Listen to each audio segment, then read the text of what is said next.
how long have you been?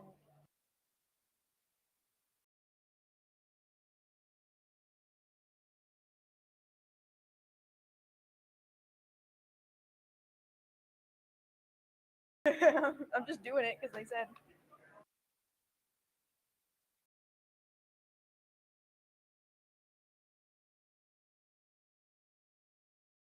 This exact conference like every year?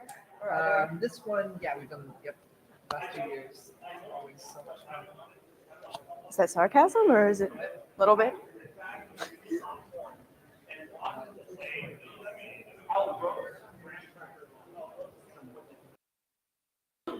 Mm. I mean, especially with like the amount of Zoom like things happening, I can imagine. It's gotten far better. This year's actually quite a bit smoother.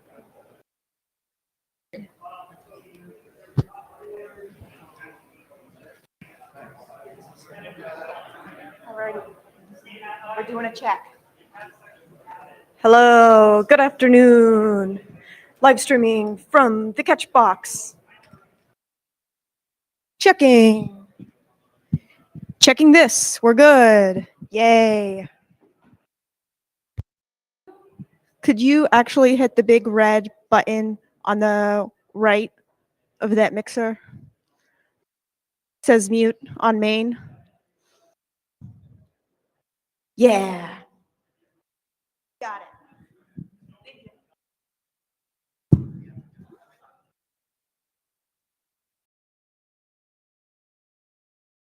Nice and loud.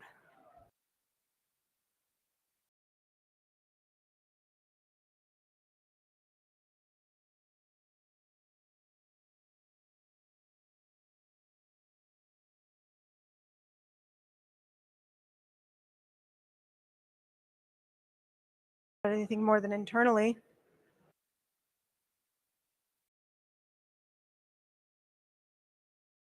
No, Houston.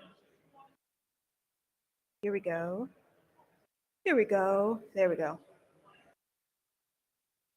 How much can I push this? Quite a bit. Quite a bit.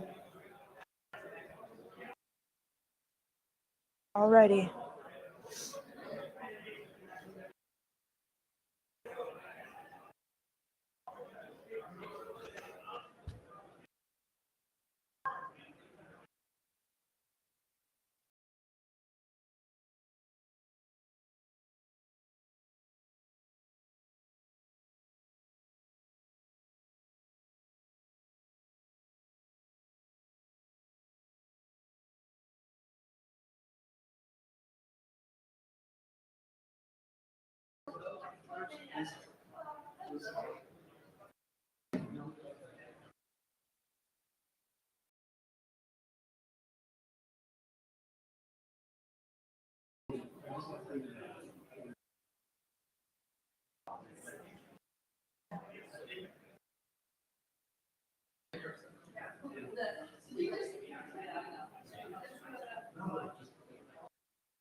In the off chance we use this log, just double checking that everything is set and ready to go.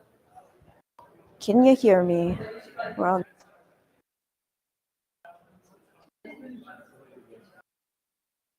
Remote can hear you, yes.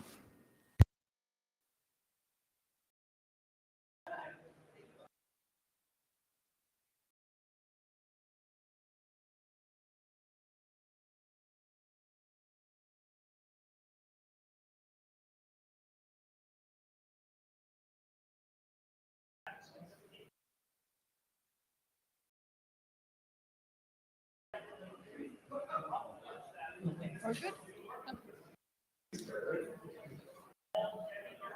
What time is it? 6 minutes to start? Okay, good. Okay, I'll take this to the back and then, unless, now I don't want to sit at the front because then I have to turn around and see everyone. So I'll do your running. Hopefully he is. He's.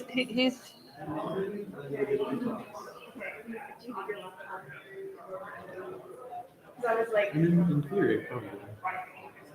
Oh, he's got a cover background. Hey, Stefan. Background. Hold on. Yeah. Matching the theme here. Chris is here in the room with me. We're just starting to get things ready for starting. Yeah, I uploaded all the slides and everything and started to note, so we should be prepared for that. The slides should have been uploaded to BBB. Have they been uploaded? I did that. I just Have they did been all moved that. onto this though? Have you moved them from BBB onto here? Onto the have you moved them from the schedule onto here? Yeah, I did that. They are all prepared already. You've done All that? uploaded. Okay, so what you need to do to flip the first one up. So after you start, thank the sponsors, and then flip into that, and you take presenter, flip, and then once you're on presenter, it should be showing there, and you should be able to go back and forth on this. Yeah, Alex. How's it going? He's in Canada now. Oh, He's is he? originally from Germany. Oh, very good. Right.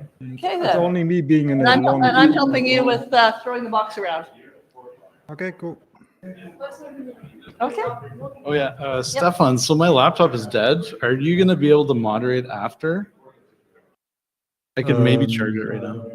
I'll be keeping an eye on the chat for you too. Oh, okay. At the back. That'd be awesome. Yeah, I guess I can do that. I will try to keep some notes and so on. So.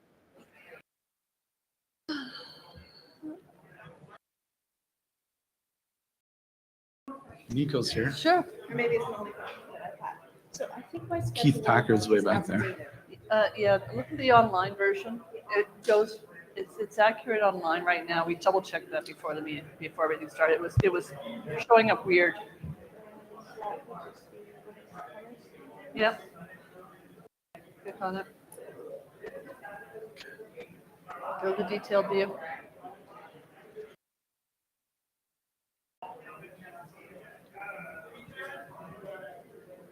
And then go down to IoT track. Down on one stage. Hey. Oh yeah. Yeah. I just saw it. Well, pretty close to it.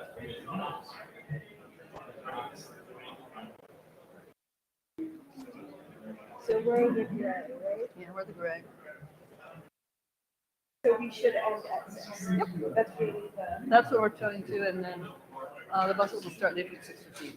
That's exciting for that. No worries. I was like looking at this and I was like, the only room ended at 6:15. We'll be eating at 6. We're good. Yeah, wonderful. Sure.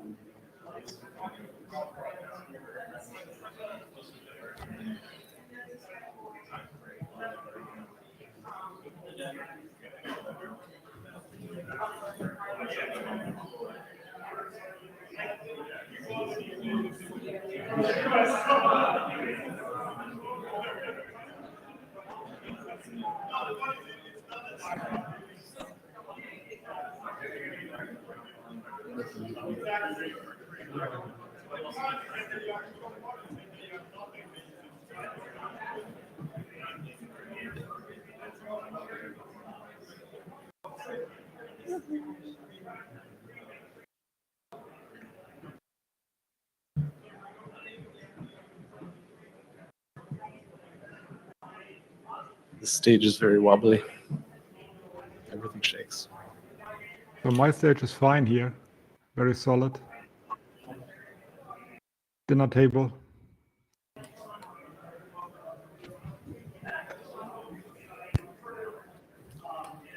There's like nobody in our room here. Oh my god. Oh, I think he's coming in. That's good.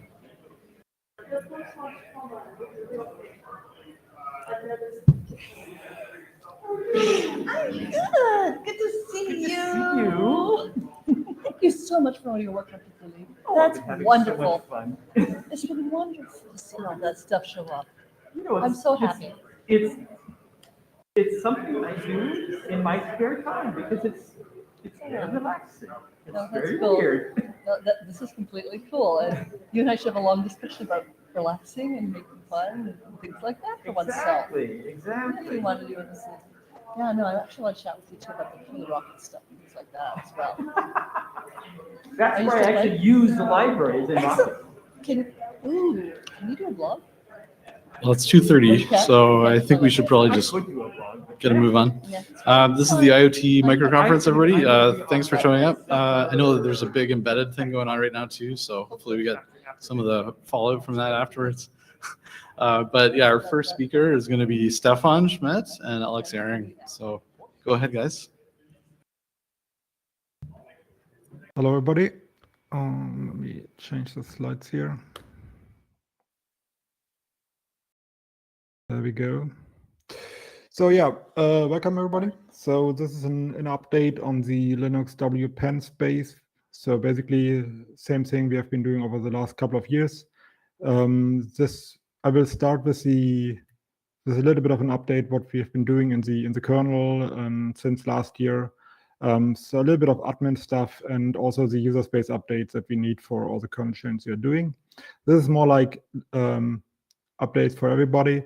And then Alex will go a bit more into details about the link layer security status, what we're having. So basically like all the encryption, everything going on defined by IEEE 802.15.4 and what kind of problems we are having with that, like what's the status of that in the kernel, if you should use it, how you should use it, and so on. So that is a bit more of a discussion topic, but you're welcome to stop me at any point and ask questions about the updates as well.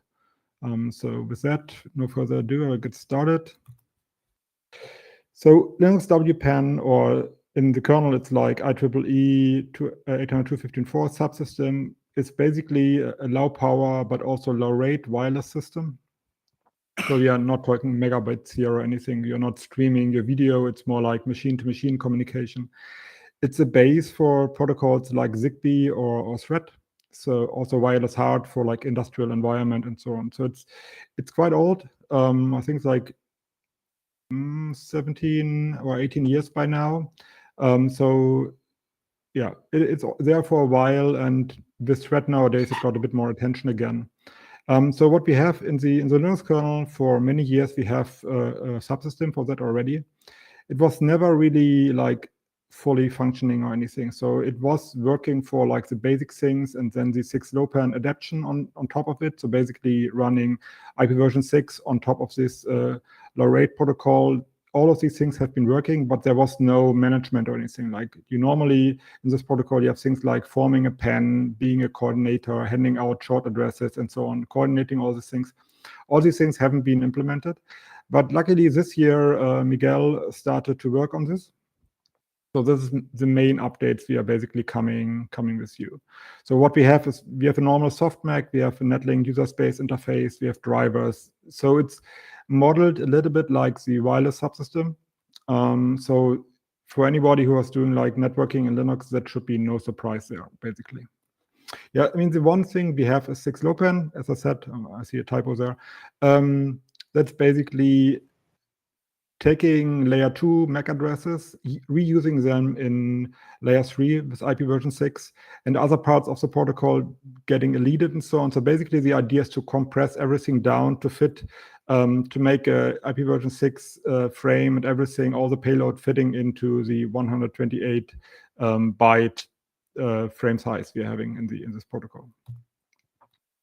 Okay, so the first release we had after Plumbers last year was 6.0. So for this one, we didn't really have much. We have some fixes and drivers. We had one little bit of like security related part with an uninitialized value in dgram send message. That was like on the fixes side. And then Alex took a moment to simplify our array or lookup for the different next header compression IDs, so NHC next header compression. So the IDs for that have been looked up in a red-black tree before, but that was way too over-engineered basically for the setup we were using. And simple array lookup was more than enough, and that actually made the thing a lot more easier to do. So Alex, you want to say something? Yeah, the problem was there, people started to report bugs there, which was not really a bug, but it was so complicated that people could not understand what was going on there at first. So yeah, that's why the code was much more simplified, and the RB tree was overkill for all these lookup things. So it's pretty simple right now. Okay. Yeah, so that was pretty straightforward. That was the first release. And 6.1, again, we had bug fixes and drivers. This is like a common theme. Normally we get like the usual churn in the kernel tree where you get like all kind of like fixes here and there, coming from mostly from a lot of tools, people running over the tree basically. And one thing was there that actually was an issue was like a missing init for a specific list in the Mac in the soft Mac implementation you're having. So that was good to get fixed. And we also had to fix the LQI recording. So in the rework we had the problem that we initiated this struct too late, and then we had like the initial reading and recording in there, and then later on it was zeroed out. So we fixed that with the late init and so on. So that was good as well. And you can see the number of patches there. So the first one was 8 and then 13. That is actually for our small subsystem, that is a quite common number. So we are not talking like 3-digit patches or anything, right? We are really small. But 6.2 was quite big actually, with 40 patches. That was where Miguel really started to ramp up the work on the management part of the protocol. So he started to introduce coordinator interfaces. We need to have like different type of interfaces. So we have monitor and the normal one and the coordinator, because coordinator would allow to get all kind of packets and all kind of addresses in there.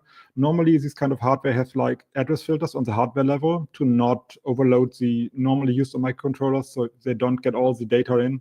They would filter out on hardware level already if the short address or the address is not matching in. So that's a different form for the coordinator interface. You need to get all the data and do some specific setups there.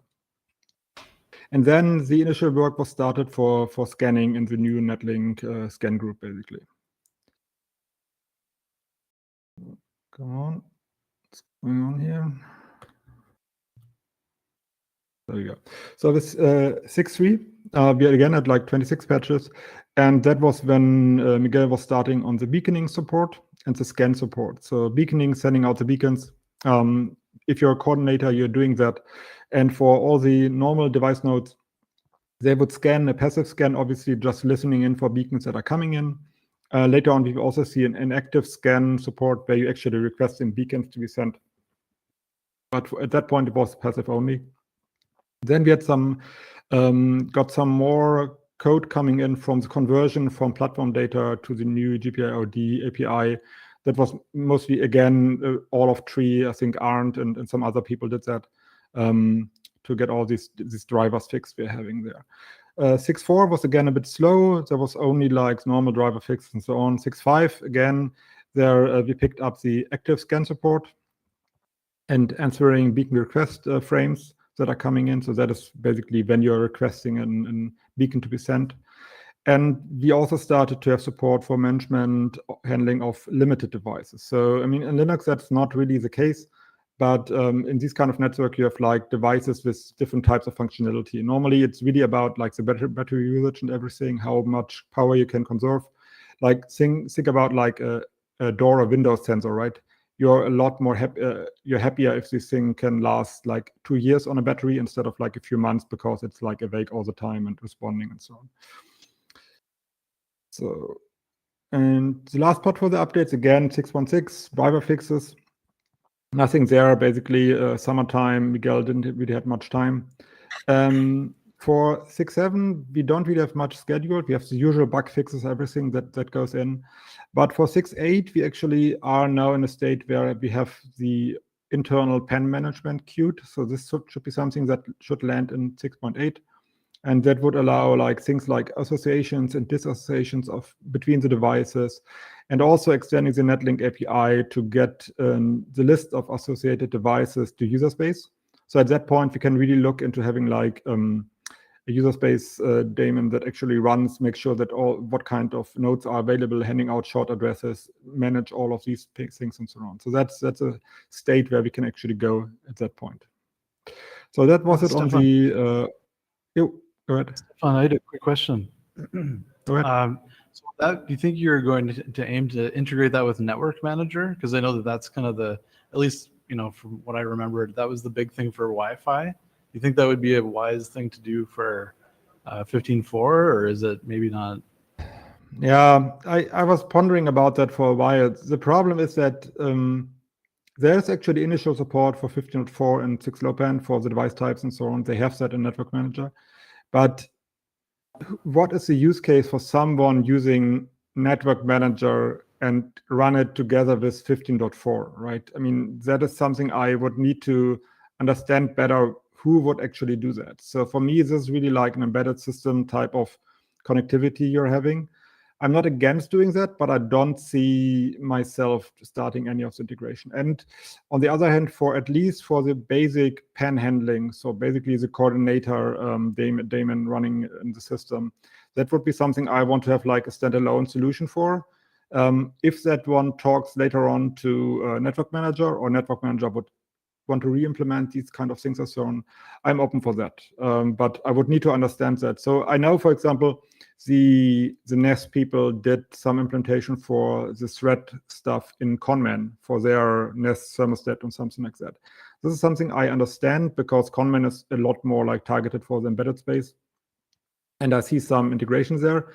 Network Manager can be used there, but yeah, it basically depends on use cases and people driving that.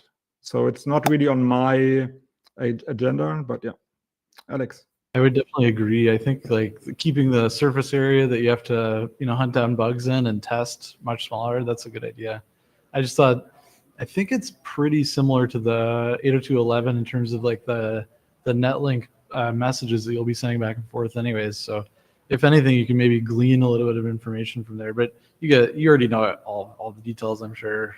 I mean, yeah, it's possible. If you have like a setup where you run Network Manager in an embedded system and you're happy with that, then there is an interest for you to do that. But yeah, as always, it depends on use cases, depends on people driving that. You have to see how that goes. Alex, you want to say something? Yeah, regarding to Network Manager. So when I using Network Manager, in my case, I have this NM applet in my mate environment.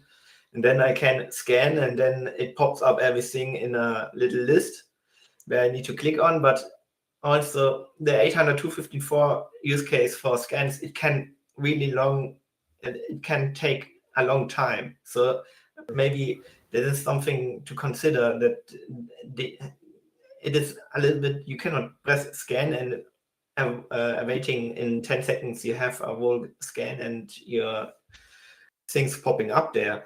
Yeah, humans are too impatient. Humans are maybe a bit too impatient, like for the human time. Yeah, but I want to say that the GUIs in Network Manager, they are maybe not a little bit made for this, but yeah, you need to be a little bit patient and really holding your mouse on this available networks But yeah, this is only a question about how they represent this in a GUI interface. But you cannot, I think there's a little bit more to do. Yeah, there. Network Manager does have some pretty nice CLI tools, though, and I'm wondering if Yeah. those would be useful, just in terms of being Yeah. able to do script in an embedded environment.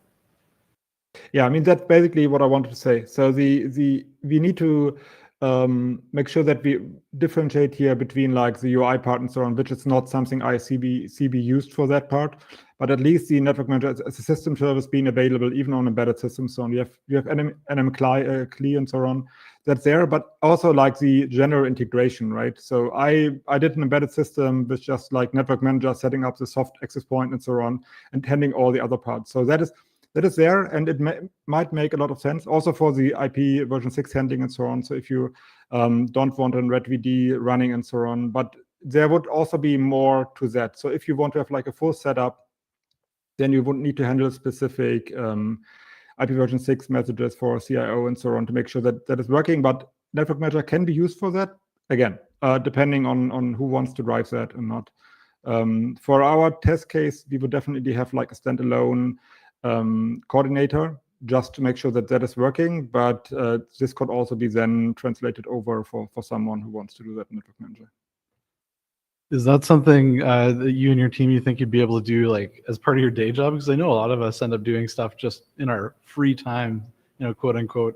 Well, I mean, basically only Miguel is right now. So Miguel is working for Bootlim, and they have like one customer that actually wants this kind of support. I mean, I don't know if I can talk about who that is, but I mean, you can see it in the Git logs from some of the people do that. So he's actually being like kind of paid for like doing some of these things. For Alex and me, that's really just a spare time right now. Sometimes I have like opportunities to do that together with my day job, but right now that's not the case. And I think that's the same for Alex. So that's why we are very on a slow pace here. So that's how it is. I think you should get a sticker or some kind of swag for all the work that you put in, because I know it's a lot in your spare time. It's fair. It's fair. We don't need that. Okay. Any more questions on that? No. Okay. So let's move over.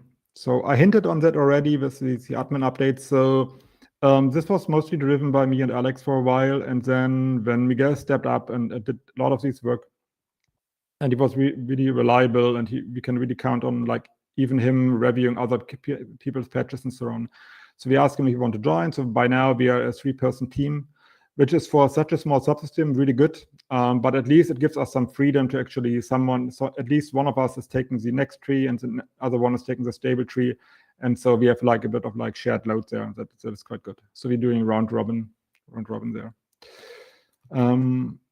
And then for the user space, so we have like the WPen tools package, which basically does all the configuration. Again, kind of similar syntax than IW's. Actually, the code is based on it as well.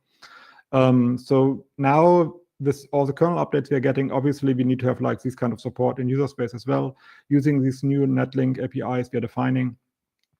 So we have beacon sending support, we have scanning support. Passive, I think we also have it for active now. The associations, that's pending because that's pending in kernel as well. What I just recently did, I was on a hunch and making sure that our tools are now having like full SPDX headers, using the reuse tool to make sure that we are compliant in that regard, and actually creating an SBOM and so on.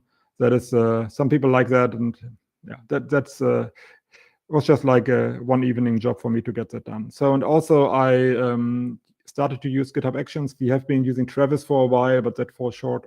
And now we again have like at least some CI set up with like a metrics for like GCC Clang and some other things that can be extended, but at least that's something for us in user space to do. And I think with that, I will switch over to Alex. So Alex, I think I will drive the slides, or I don't. Can you do that? Can you? No, but I can tell you next slide, Okay, please. okay. Just let me know, and I will switch over. Yeah, I want to tell you about the link layer security in the soft Mac implementation of 802.15.4. as there are some problems, and I saw already some people using it. But it also works when you're using it. But if you're using it in the long term and you're using it wrong, then you can have some issues where you need to be aware of that it should not work like this. And yeah, who I am, I'm already, Stefan already told about me that I did some stuff in the WPAN and the 6LoWPAN world in the Linux kernel. So what I mean is that we're using actually the Linux kernel only. We don't have a separate coprocessor with a different operating system and doing some serial interfacing. Instead, we don't do that. We directly speak to a driver on SPI mostly. We have also some virtual driver. And what I did is mostly in 802.15.4, I introduced this NL 802.15.4, which is similar like NL 802.11. It is the wireless subsystem because both are IEEE standards, and the IEEE standards, they are very strict in defining the file layer and the MAC layer, and then they stop there.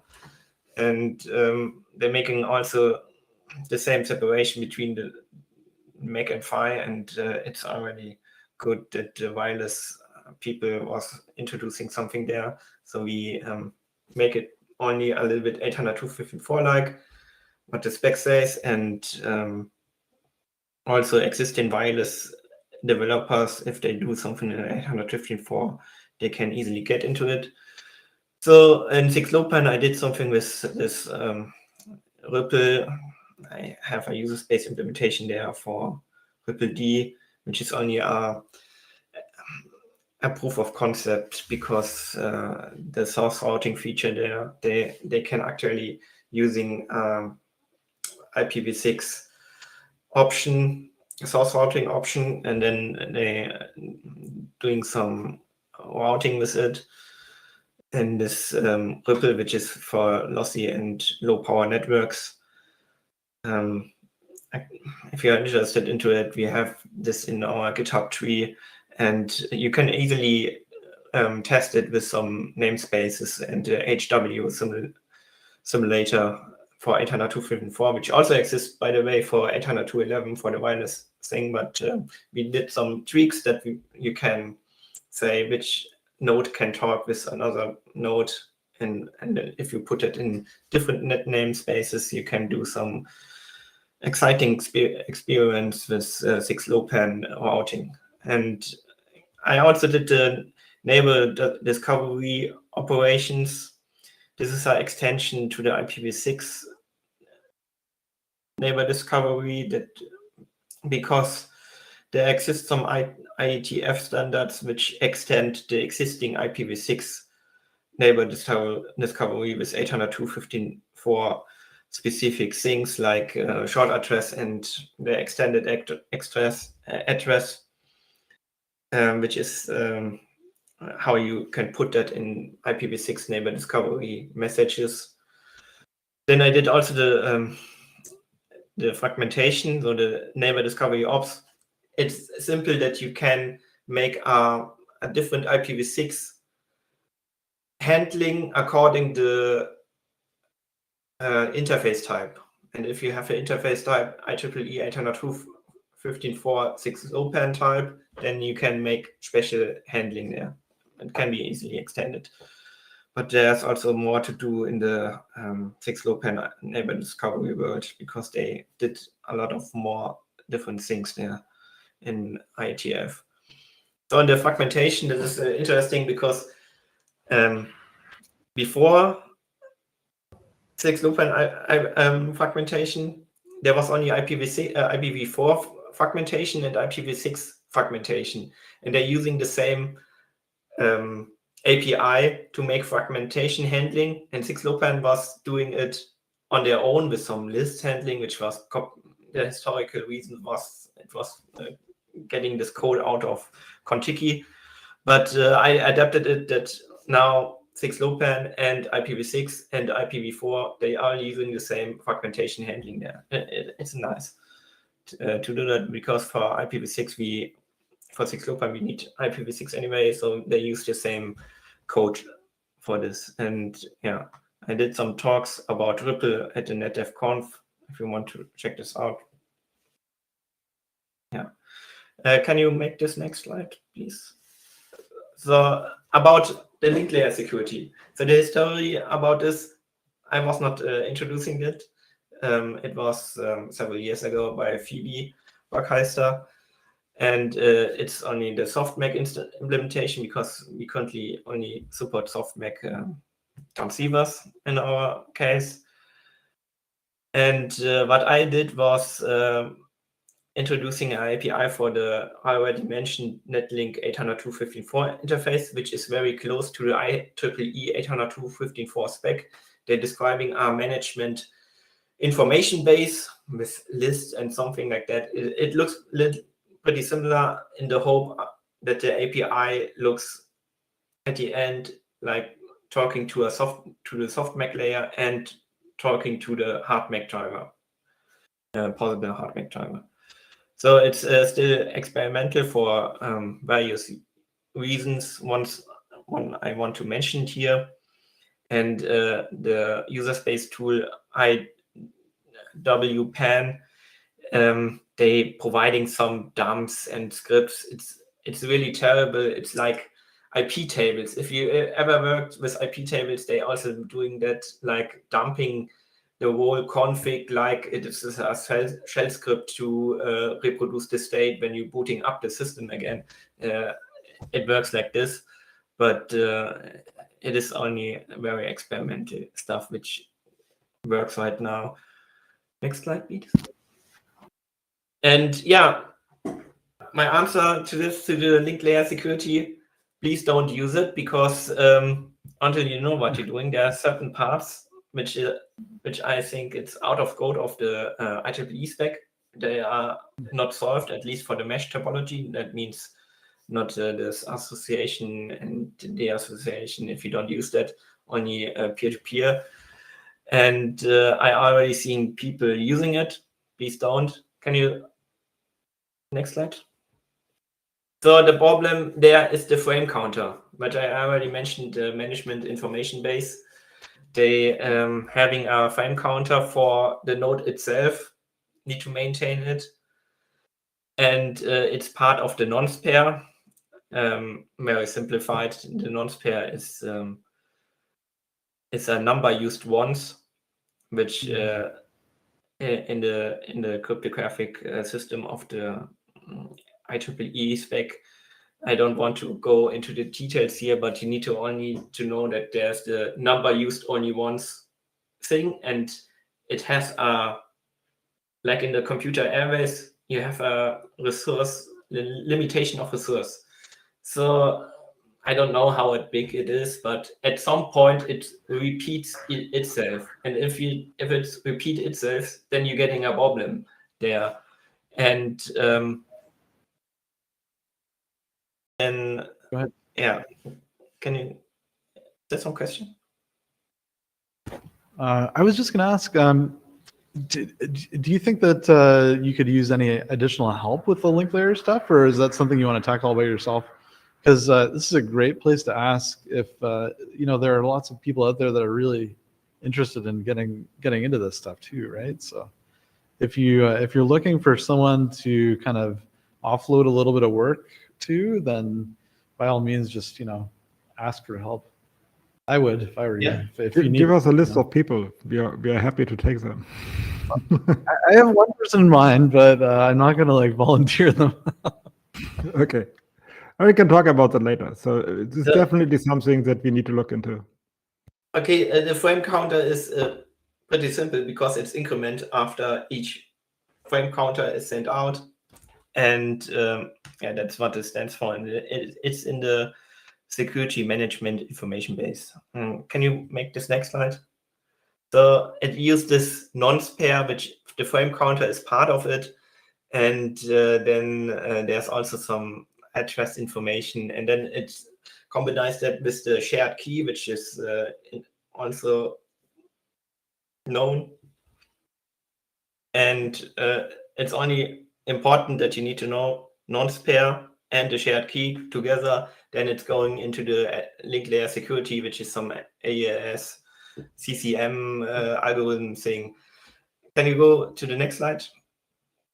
The problem is now what I told you, when the nonce pair repeats, it have the same number as before, and this is the problem when the frame counter overflows, because it's only 32-bit, and when it sends out 32-bit 2 pow 32, then you overflowing the frame counter, and the nonce pair is not a number used once anymore. And then if somebody was recording your message before, then you're getting a problem, because they can make some replay attacks, because it doesn't save anything anymore. And yeah, can you go to the next slide? So the thing is, there's a solution, because before the frame counter overflows, we need to share a new key around which getting used, because when you have nonce number used once again, the same thing, but you cannot use as before, but you can use it again when you have changing the key. That's why it's always combined with the key. And if you don't deploy a new key, then you're getting a problem. And this key deployment for a new key, that is out of code of 802.15.4. It doesn't do that, but it says that if you're using the nonce pair again in the same thing, don't do that.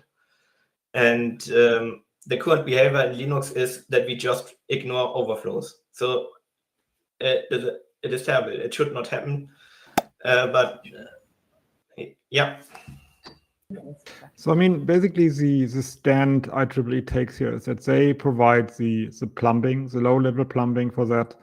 They define like AES and so on for the hardware devices, and kind of like how the structure looks like. But they very clearly say that they're not taking care of any, like how you make sure frame counters are correct if your device joins, how you like restore them, how you take them if you like dissociate them from a network and so on. And all the onboarding and provisioning process as well, that is not part of the spec. And all that is also like part of like key rollover and all the other scenarios that we are having. This is not available right now. I mean, the one key solution, or the turnkey solution I know, that is like Thread, that is doing all of that based on 15.4, but they implemented quite a lot of protocols on top of that to handle all of that. And it's, I mean, Alex started on implementing some of these things, but it's not like an easy pick and choose situation where we can just go ahead and say we pick a few things there and we have like a full solution without going the full way to Thread, right? So that is a bit of a problem. I mean, I think also Thread using it when we already established secure communication, then we can easily share a new key around before it overflows, because then it's already secured. But as soon it overflows, you cannot go back anymore. It's already too late for this. Can you go? But again, then you also have like frame counters and so on. So you basically need a complete protocol for like key management within the network. So you need something that is covering all these bases, which is complex. Yeah. So they just push that off to the protocol layer. They don't do that at the transport, or like, I guess the physical or whatever layer, the MAC layer even. It's not part of that at all. So they just push it off to the protocol. It's not part of the spec. Yeah.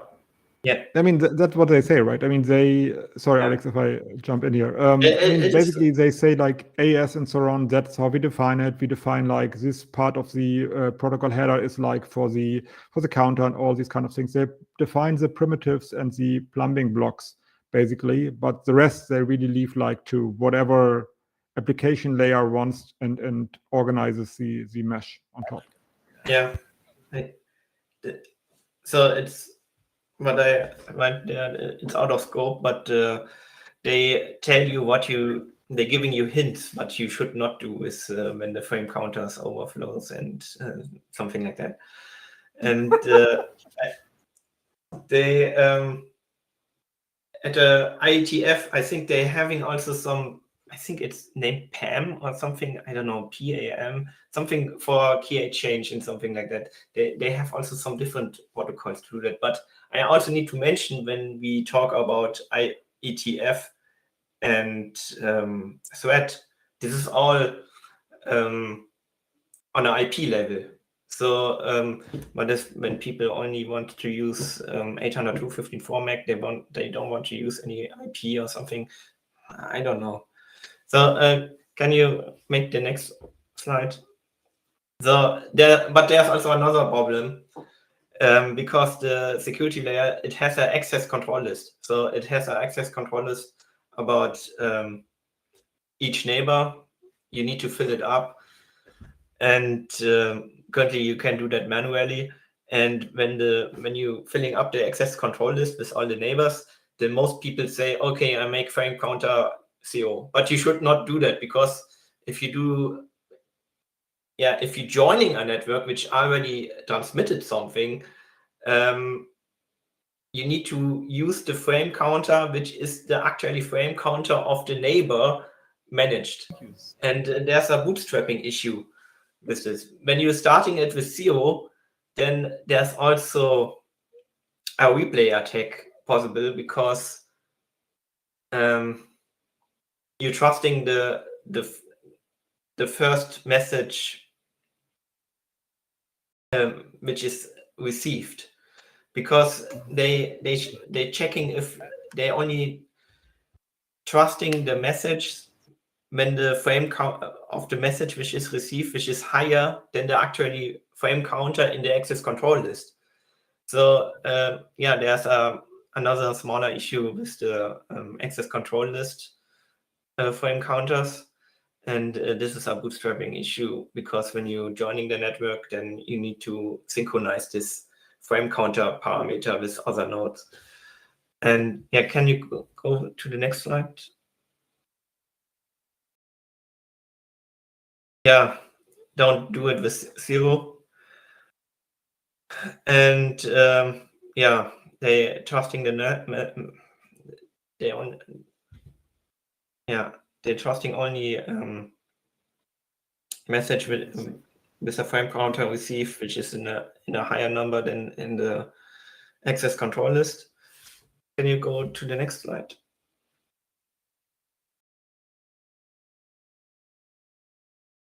So I think actually the frame counter thing that could be solved when they associate and deassociate. I'm not sure about this, but definitely not the key exchange when the frame counter overflows. But the frame counter is currently set by user, but there need to be some protocol exchange going on, because you don't want to look into other nodes all manually and look what the frame counter issue is right now. And it's also that the nodes it need to be synchronized on a safe way. Can you go to the next slide? So this bootstrapping protocol. I need to say, I think in the Bluetooth LA, in the mesh, the new stuff, 5.0 above, I think the Bluetooth people, they putting that into their link layer, but IEEE doesn't do that. So far I know, I'm not sure complete about this, but the Bluetooth people can say, okay, yeah, we're putting that in our spec, because the IEEE people, they say out of scope. But and the commercial using, I'm not sure about this when this is out of scope of IEEE, because you always say that you're using a lot of open standards, but then you need to have a bootstrapping protocol, which is only specific to your thing, but you want to use, like MLE. It was developed at IETF, but it stopped to being developed at IETF. I know Thread is doing that, and it solved all this problem. But it's we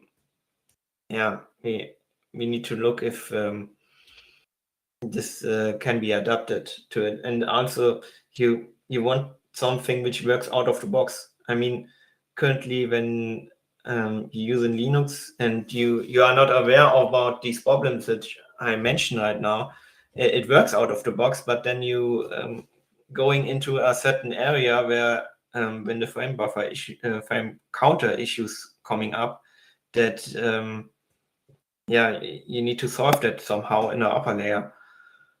I think we might have time for like one question. Does anyone else have a question or anything? Because I think we're just a bit over.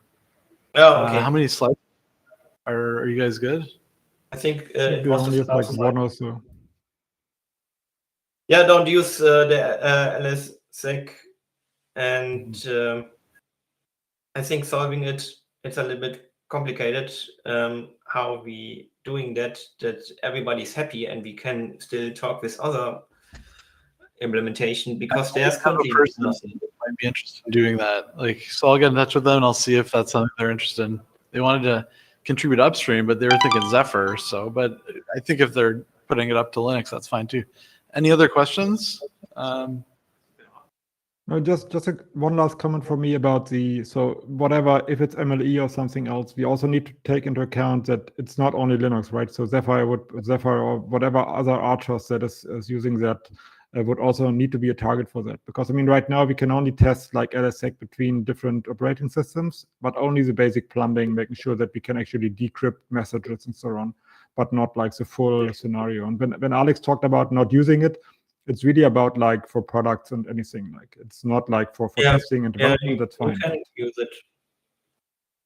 And there's also a problem with Wireshark, but this is another thing. Don't trust the Wireshark things, because the hooks are in a wrong position. Okay, so I think we. But you can use a sniffer. Yeah, I think we're good here. Is there any last question or something from someone else? No. I think that's it for our side. Thanks a lot, guys. And I'm actually super excited about this because I know it's been a long time coming. I switch over to the new slide deck. I think you should be able to drive that from the laptop, right, Chris? I think so. Let's see if I can make it work. And like the left and right buttons, arrows, but you need to click on the slide deck first. I'm looking at other people's stuff. Hunting Heisenbugs. That sounds interesting. This is the one right here. But I need to do, don't I need BBB, or is this already hooked up? This is really bad. I should know this. I think you're looking at the BBB, right? The BBB interface. Okay.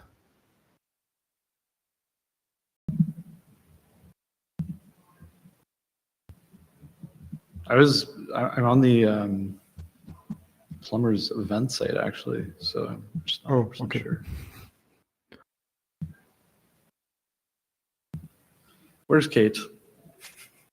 Oh, we've got tech support here. Perfect. I'm like your prototypical.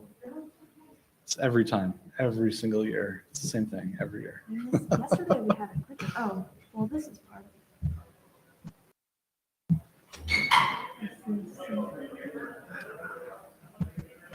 Looks like a PDF. And now Kate is back. Kate. Sorry. We're on website and not on. Is it like? I don't know. If you go to meet.lpc.events, that should be the page, and then you can join. If it's uploaded, you need to just basically go to Meet. So it's on one of these other ones. Okay. I mean, the slides are all updated. It's more like the laptop he's not able to control the It's slide the deck. laptop here. Just a second though. Let me just go and go in this way. All right, okay. Okay, and then we just join the track from here. We might have had that one open. I just didn't see it.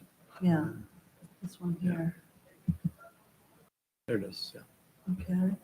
Except that on this top level is what I want to scroll up to because that's where the join the track thing is. Can you get to scroll up? There, thank you. Just click on the join session. Oh, okay. Sorry. There we go. No worries. All good. Technology challenged here. This is And just join this in listen only mode okay. and then take presenter. Okay. Do I see? I think I should see notes too, maybe. No. Okay. And then back and forth should work now. All right. Okay. Perfect. Okay. Sorry about the delay there. So yeah, I'm Chris Freed. I've been running this actually with Stefan for years. This is I believe this is our 5th year, and it's a little bit weird because it's 2003 minus 2019. So it seems like it's 4, but it's actually 5 years. It's our 5th year because first one was in Lisbon, and then 2 years remote, and then Dublin, and now we're over here in Richmond. So thanks a lot for coming. Our original speaker, Florian, had a personal emergency at the very last minute, and so I asked if I could deliver his talk for him. I'm fairly familiar with his material, and I've been really kind of helping him along with the processes in the Zephyr side. There's still, I would say, a fair bit of work to do on the Linux side, but that's another story. We'll get to that. So yeah, we're talking about sub-gigahertz industrial IoT with 802.15.4. And originally by Florian, as I said. So here we are. Basically, we're going to be talking about 15.4 as it was in Zephyr before Florian took over. And I can probably be blamed for some of that. Specifically the CC13XX driver, 26XX, sub-gigahertz. That was, you can blame me for that totally. So Florian came along and he was talking about TISH, they say in Germany, but TSCH, which is time synchronized channel hopping. So extremely time critical, much like Bluetooth Low Energy. This is a very interesting slide. So if you take a look at this, you see on the, I don't know what label that would be, maybe Z, we have 2.4 gigahertz, sub-gigahertz, and then ultra-wideband. That's the progression of the physical layer, right? And, you know, transceivers are getting more and more complex. With ultra-wideband, you get extremely great spatial resolution, which is awesome. And then, of course, on the y-axis, I guess it would be, we originally had, you know, simple transmit receive, clear channel assessment, and energy density scan. And then, of course, we get to the timing issue. So that's a distributed clock problem, right, where we have multiple transceivers that have to have clocks that are extremely, extremely synchronized. And, of course, time distance of arrival, that's where you're measuring how far it is to an object in front of you using RF. And then, of course, the application part of that on the x-axis, for sure, home automation, that's where I started out with this stuff. Industrial is the next step. And then indoor navigation is actually what Florian was really aiming for there. So, and of course, I have to say, I have been super impressed with Florian's work in the Zephyr community. I hope at some point we can continue that. I know that he's got a lot of stuff on his plate right now, but he came on and he fixed the sub-gigahertz driver for the Texas Instruments chip. I know that there are some people from Texas Instruments here today. So I'm really hoping that they can take this message back to the wireless division and say, we're making this chip fly, like let your Zephyr kite fly. And it's going really well. So he's got it down just to amazing, amazing resolutions and tolerances. So we started off with 2.4 gigahertz. This is a dual band radio. Then we went to sub gigahertz. Zephyr is almost there where you have dual stack, and you can actually represent both at the same time with a network interface. That's actually kind of the next step, if you will. And I remember we started that off a long time ago with BeagleBoard. So Jason, if you're watching, you know what I'm talking about. I was talking about this years ago. He knows all about that. So first we get to sub-gigahertz, and then finally we get to ultra-wideband, which is, I believe it's called Corva. I'm not super familiar with it. As familiar with Florian, he knows all about this stuff. I believe this is a company that has some interest in getting their chip supported with Zephyr. So if anybody wants to hack really wicked radio transceivers, get in touch with me, and we'll get in touch with the original author, and we'll hopefully get in touch with Corvo as well. And of course, part of what Florian did with Zephyr was he was synchronizing with Nordic Semiconductor, NXP, Texas Instruments, Microchip, basically all the big players in the field, getting a vendor agnostic link layer, or L2, I suppose, making sure that we can hand off things at the right layer to the hardware and keep all the software common. That way we don't, waste cycles, essentially. Nobody wants to waste their time. So Florian was doing an amazing job with that, just gotta say. So here we go with Corva, and I believe it's called, what is RTLS? I wish I could remember this off the top of my head. I have like a horrible memory here. Real-time location service, if I'm not mistaken. And that's, of course, a part of IoT, industrial IoT. The RTLS is primarily used in the medical industry. This is for keeping awareness, keeping track of all of your assets throughout the hospital. It's extremely expensive because if something sits on a shelf for too long, it's going to expire. You're going to have to throw it out. It's expensive. Hospitals don't want to suffer that expense. So this would have been a solution for that. And actually, I'm sort of new to this as well, but FIRA, there's an existing consortium for this, ultra-wideband. They're also in the area of indoor tracking, indoor location sort of services using ultra-wideband. So again, you get that really great spatial resolution with ultra-wideband, and I guess they have the best transceivers on the market. Maybe that's how he's chasing them down. So maybe they're watching, and yeah, if you want to get your stuff in Zephyr, get in touch with me. I have a couple of people lined up who are really interested in doing radio work. So, this is where we dig into the dirt. Florian fixed a couple of the inconsistencies that I added with 15.4. So, basically what we want to do is we want to just use the socket API. We don't really care about the physical layer from the network layer up there, from the applications perspective. We just want it to work. So that was the goal. It was working using the sub-gigahertz approach that I had done originally. The problem with that was that it was actually non-standard. So it was not interoperable with other transceivers out there. We basically just did what we could do to get it to work with the existing Linux subsystem. And it's still not 100% clear to me if all those pages are correct in Linux. It's been that long since I've looked at this. But that's kind of where we're headed with Florian. And also, obviously we've got Stefan and Alex in the room too. So a lot of collaboration there. So in any case, So on the Linux side, we also are extending a little bit of going for other bands like ultra-wideband as well.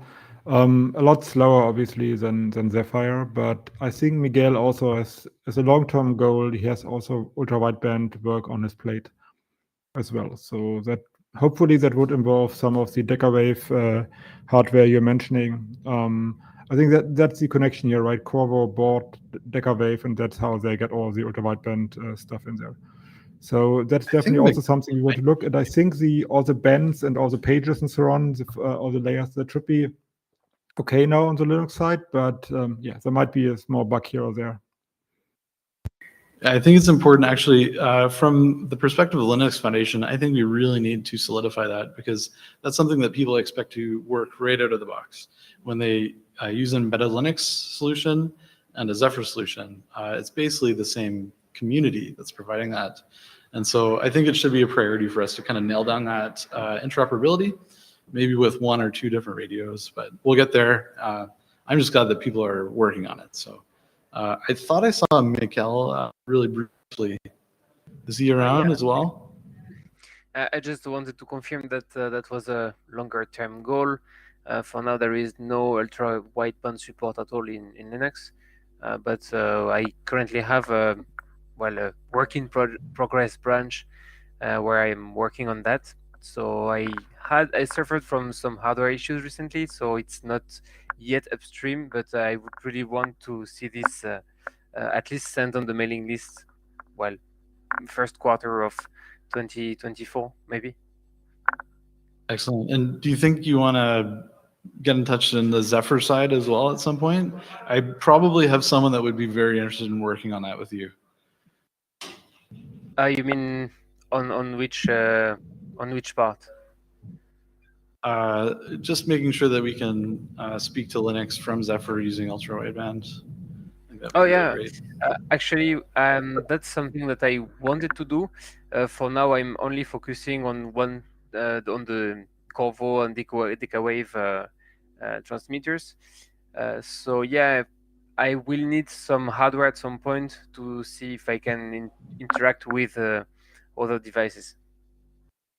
Well, Excellent. and running other operating systems, of course. Yeah. So we'll sync up at some point. I think that's a good idea to do offline, and maybe we'll touch base with Florian too, because that was exactly where he was heading. So, of course, yeah. So Florian, one of the things he did was he actually looked at the IEEE spec in detail, which is something that I was kind of rushing through at the time when I added this. And he added all the channel pages, not just the ones that could get his product out the door as quickly as possible. So I apologize for that. I did not have I think I was off by a couple of things, and I was just trying to reuse some of the logic from the 2.4 gigahertz band at the time, because that's what was available in Linux. And it worked. But yeah, obviously we want to be interoperable. We want to use other radios too. So Florian did a great job fixing that in Zephyr, and I think you got all the silicon vendors on board as well. So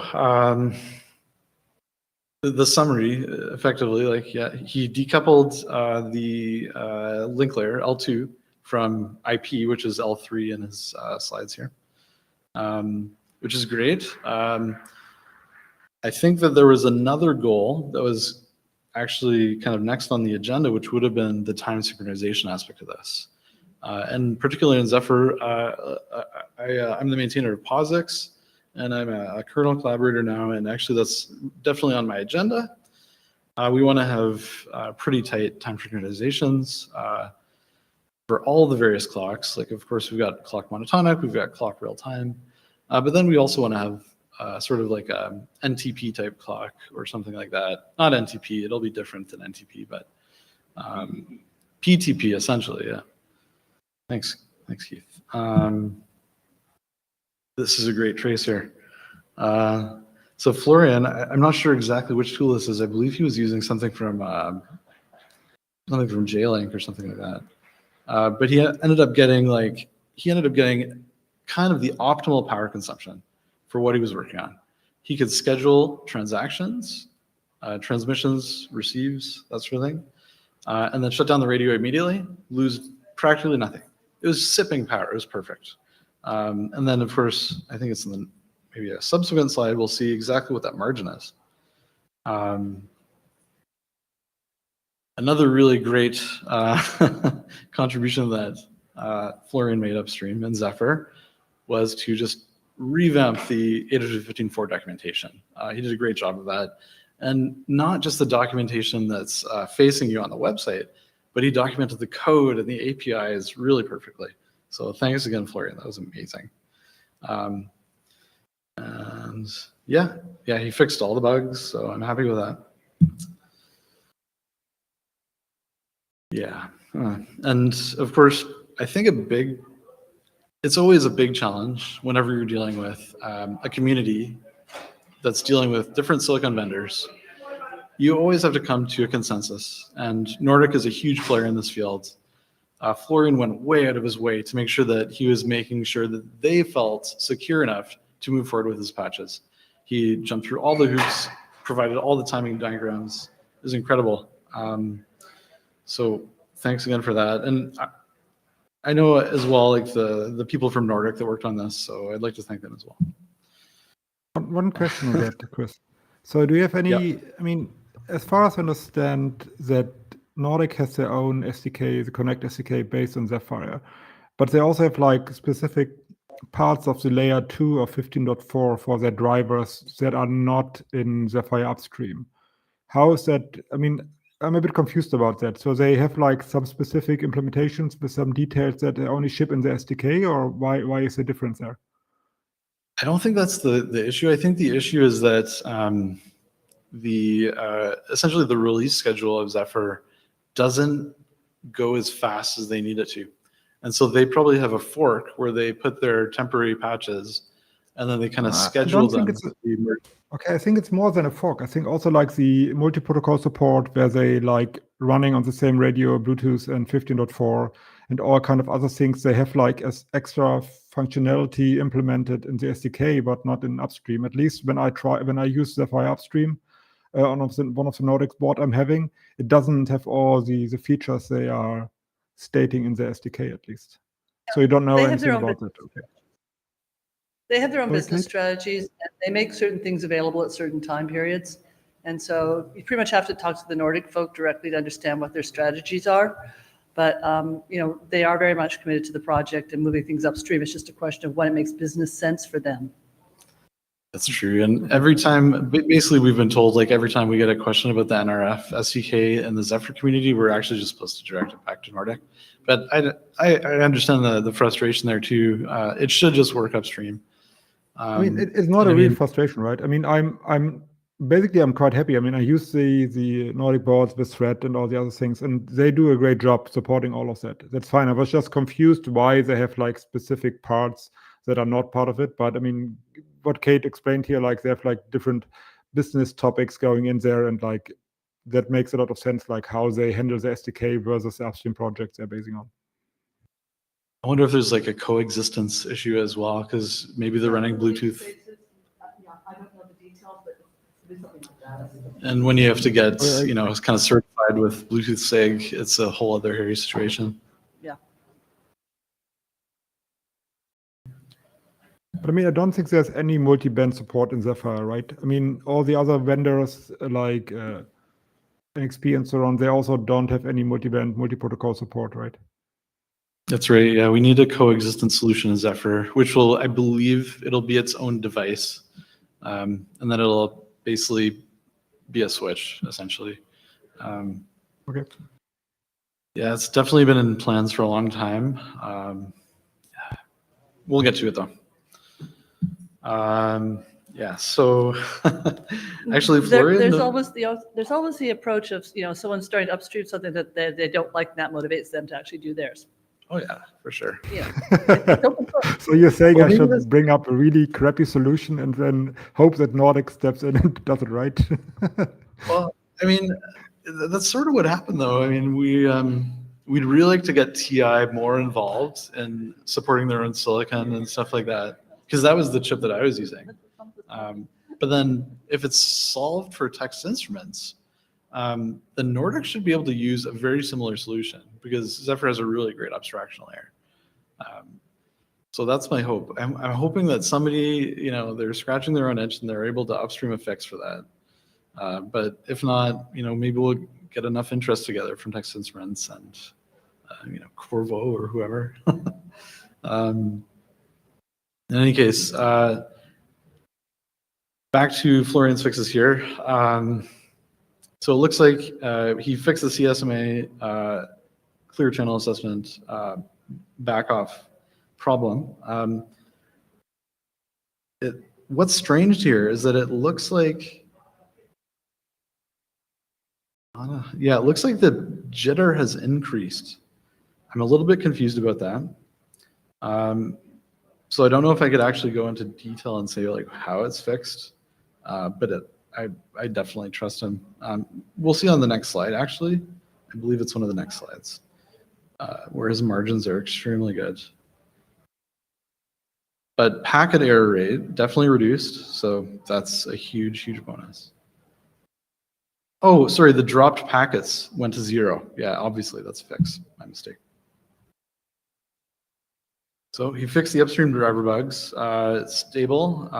He was able to run it. One of my criteria for this driver was that he was able to run it for an entire weekend without dropping a single packet. And that's what he did. So I was happy with that. And I think that's what kind of convinced everyone else in the community too. Okay. Precision timing in action. Awesome. This is where we're going with the net time. Yeah. So yeah, here we go. In terms of TSCH, this is how it works. It's sort of like you've got your time, and then you've got your channel. This brings you way back to when I was dealing with like wideband CDMA, because it's pretty similar, I think, where you're scheduling transmission times and that sort of thing. So it's very strict in terms of the timing requirements, in terms of the you know, what they're willing to tolerate, the tolerances. This was exactly the slide I was looking for. So it's a little bit difficult to see. Here we got a 1 microsecond block here, and the clock rate of this thing, if I'm not mistaken, is about 70 megahertz, if I'm not mistaken, or something along those lines. That would be like the core CPU frequency. So like whatever this is running at is probably a step down from that, I would assume.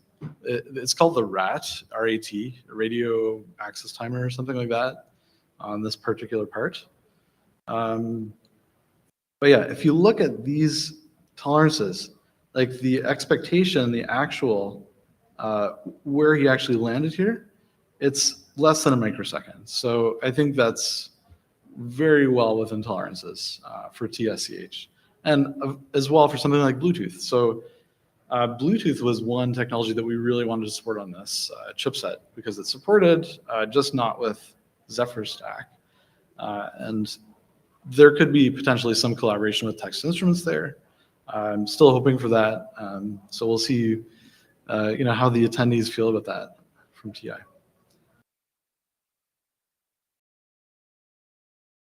So let's look at this code.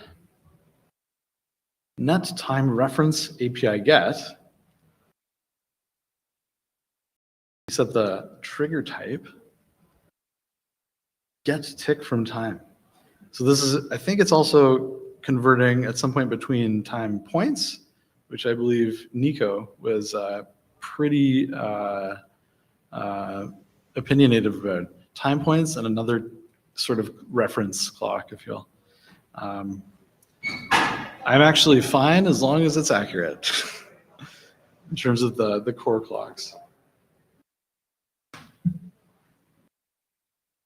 And of course, scheduled receive. So you wake up your radio, you turn the power on. This is where it's, well, transmit is obviously consuming more power, but receive is also, no? If you leave the receiver on for a long time. Exactly. Yeah, if you leave the receiver on for a long time, you suck a lot of power. So the ability to keep the receiver off 99% of the time is a huge, huge power saver. Absolutely, absolutely. So that's why timing is so important. But then, of course, on some receivers, you also get like bit corrections and stuff like that, or you're doing like multiple checksums against, you know, whatever correlation thing your correlation receiver you got set up. So I think that actually all of those transactions actually cost a little bit of power every time. And it really adds up because this thing is going pretty fast. So,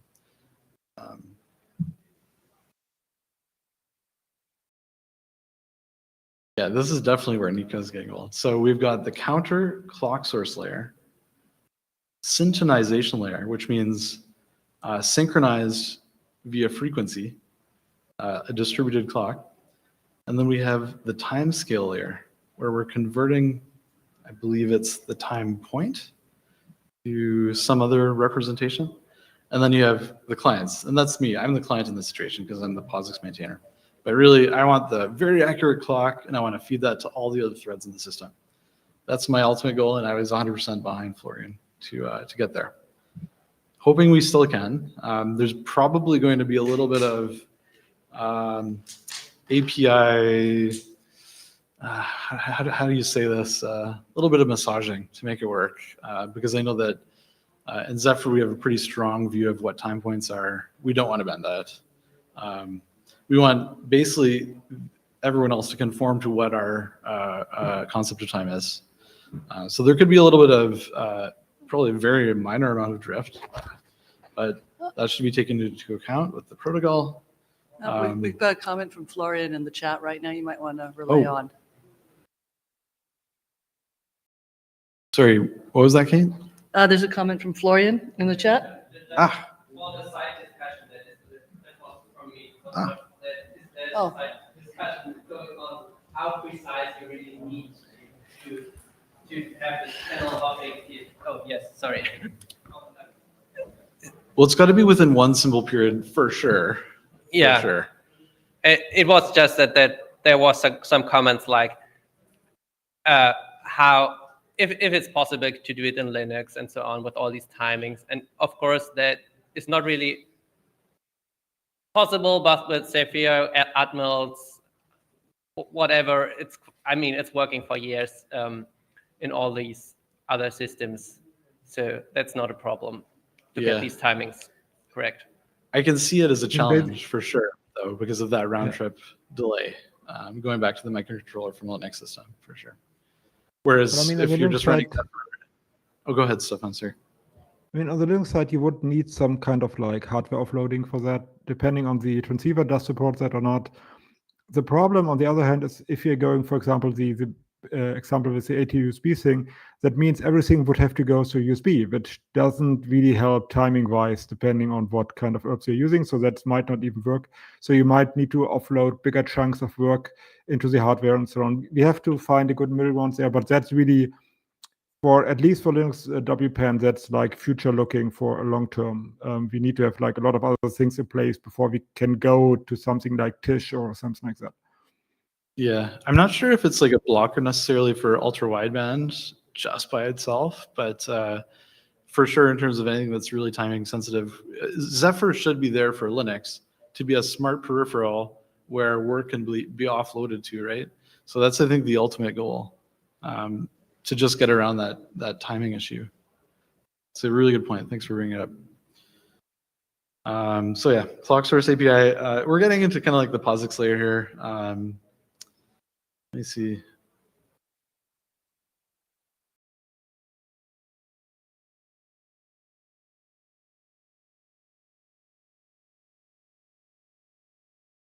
Yeah, so this is, again, like we're trying to massage the network time back into the system.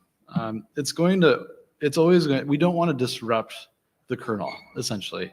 We want to maybe provide some sort of offset local to this one clock, which I think, Nico, I don't know if, can someone hand Nico the box? Sorry, I stepped out. So what are your opinions here, Nico, in terms of network time synchronization? I don't really have an opinion with that. All I did with the time points is to convert what was using absolute time reference into an API that people could use without making the same mistake over and over. Maybe, I think Andy is more opinionated about having a different time representation than that. I definitely appreciate the consistency. That's true. So definitely good work there. I think the sort of what we did with real-time clock might work, where we have a local offset just for that particular clock. What do you think? I would have to study this a little more. I don't know about the details. Okay. I prefer not to express opinion out over thin air. No problem. Okay, so I guess the idea with TSCH is that we're going to get nanosecond precision time, which is pretty amazing. I believe PTP is probably on the order of microseconds, maybe to nanoseconds in later revisions. NTP, if I'm not mistaken, is like millisecond accurate, so it's not even that great. But if we can get something like nanosecond precision time, it's well within the symbol period. You good? Box? Toss, just throw it, just throw it. It's soft. How am I doing for time, by the way? You have like 5 more minutes for this talk and then 10 minutes for your follow-up talk. Okay, cool.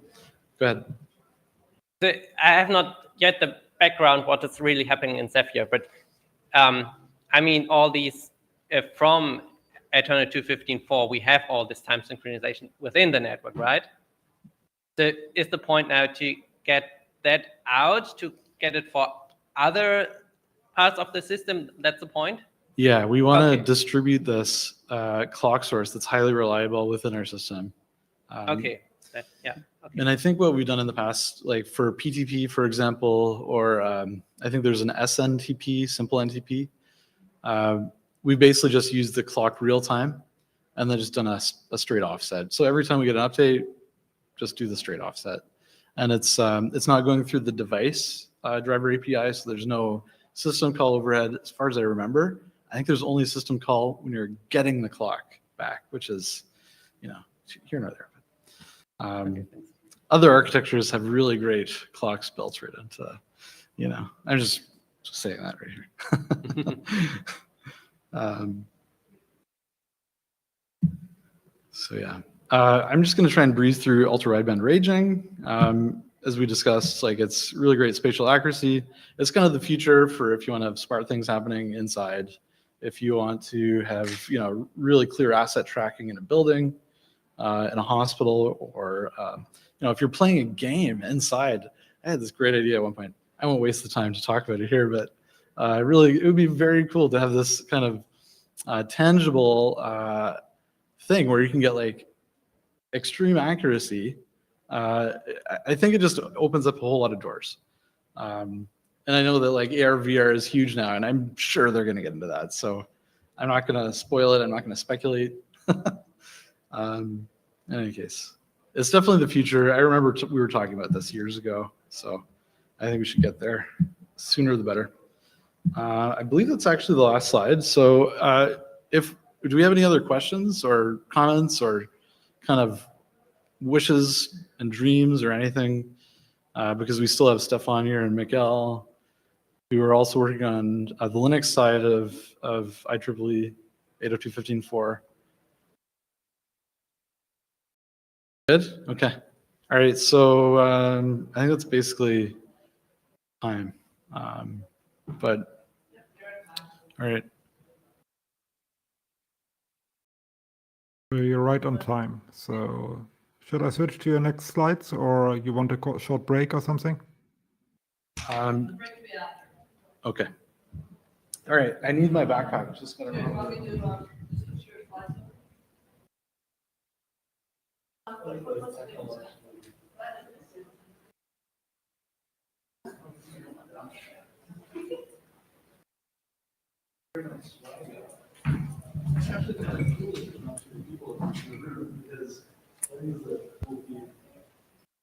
So the next one's already loaded, Kate. They are numbered, so the next one should be number 3. Veteran perspective growth. Right, got it. Yeah. Yep. The prefix was 3. Yep. I got it up there for him now.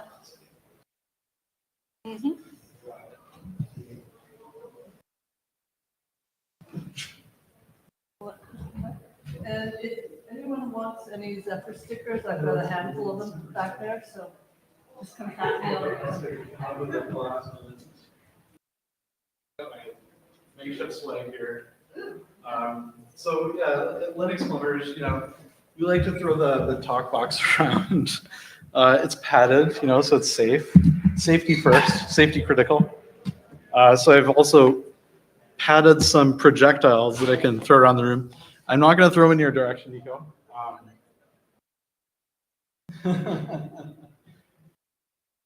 think that's it. There might be one more. I'll get it later. Yeah. So this is supposed to be like a speed run talk. So I should have really drank a coffee before I came up here. But here we go. Again, Chris Fried, software engineer at Meta. I've been like doing Zephyr for a long time, and actually this is like the 5th year that we've had the IG micro conference. So like,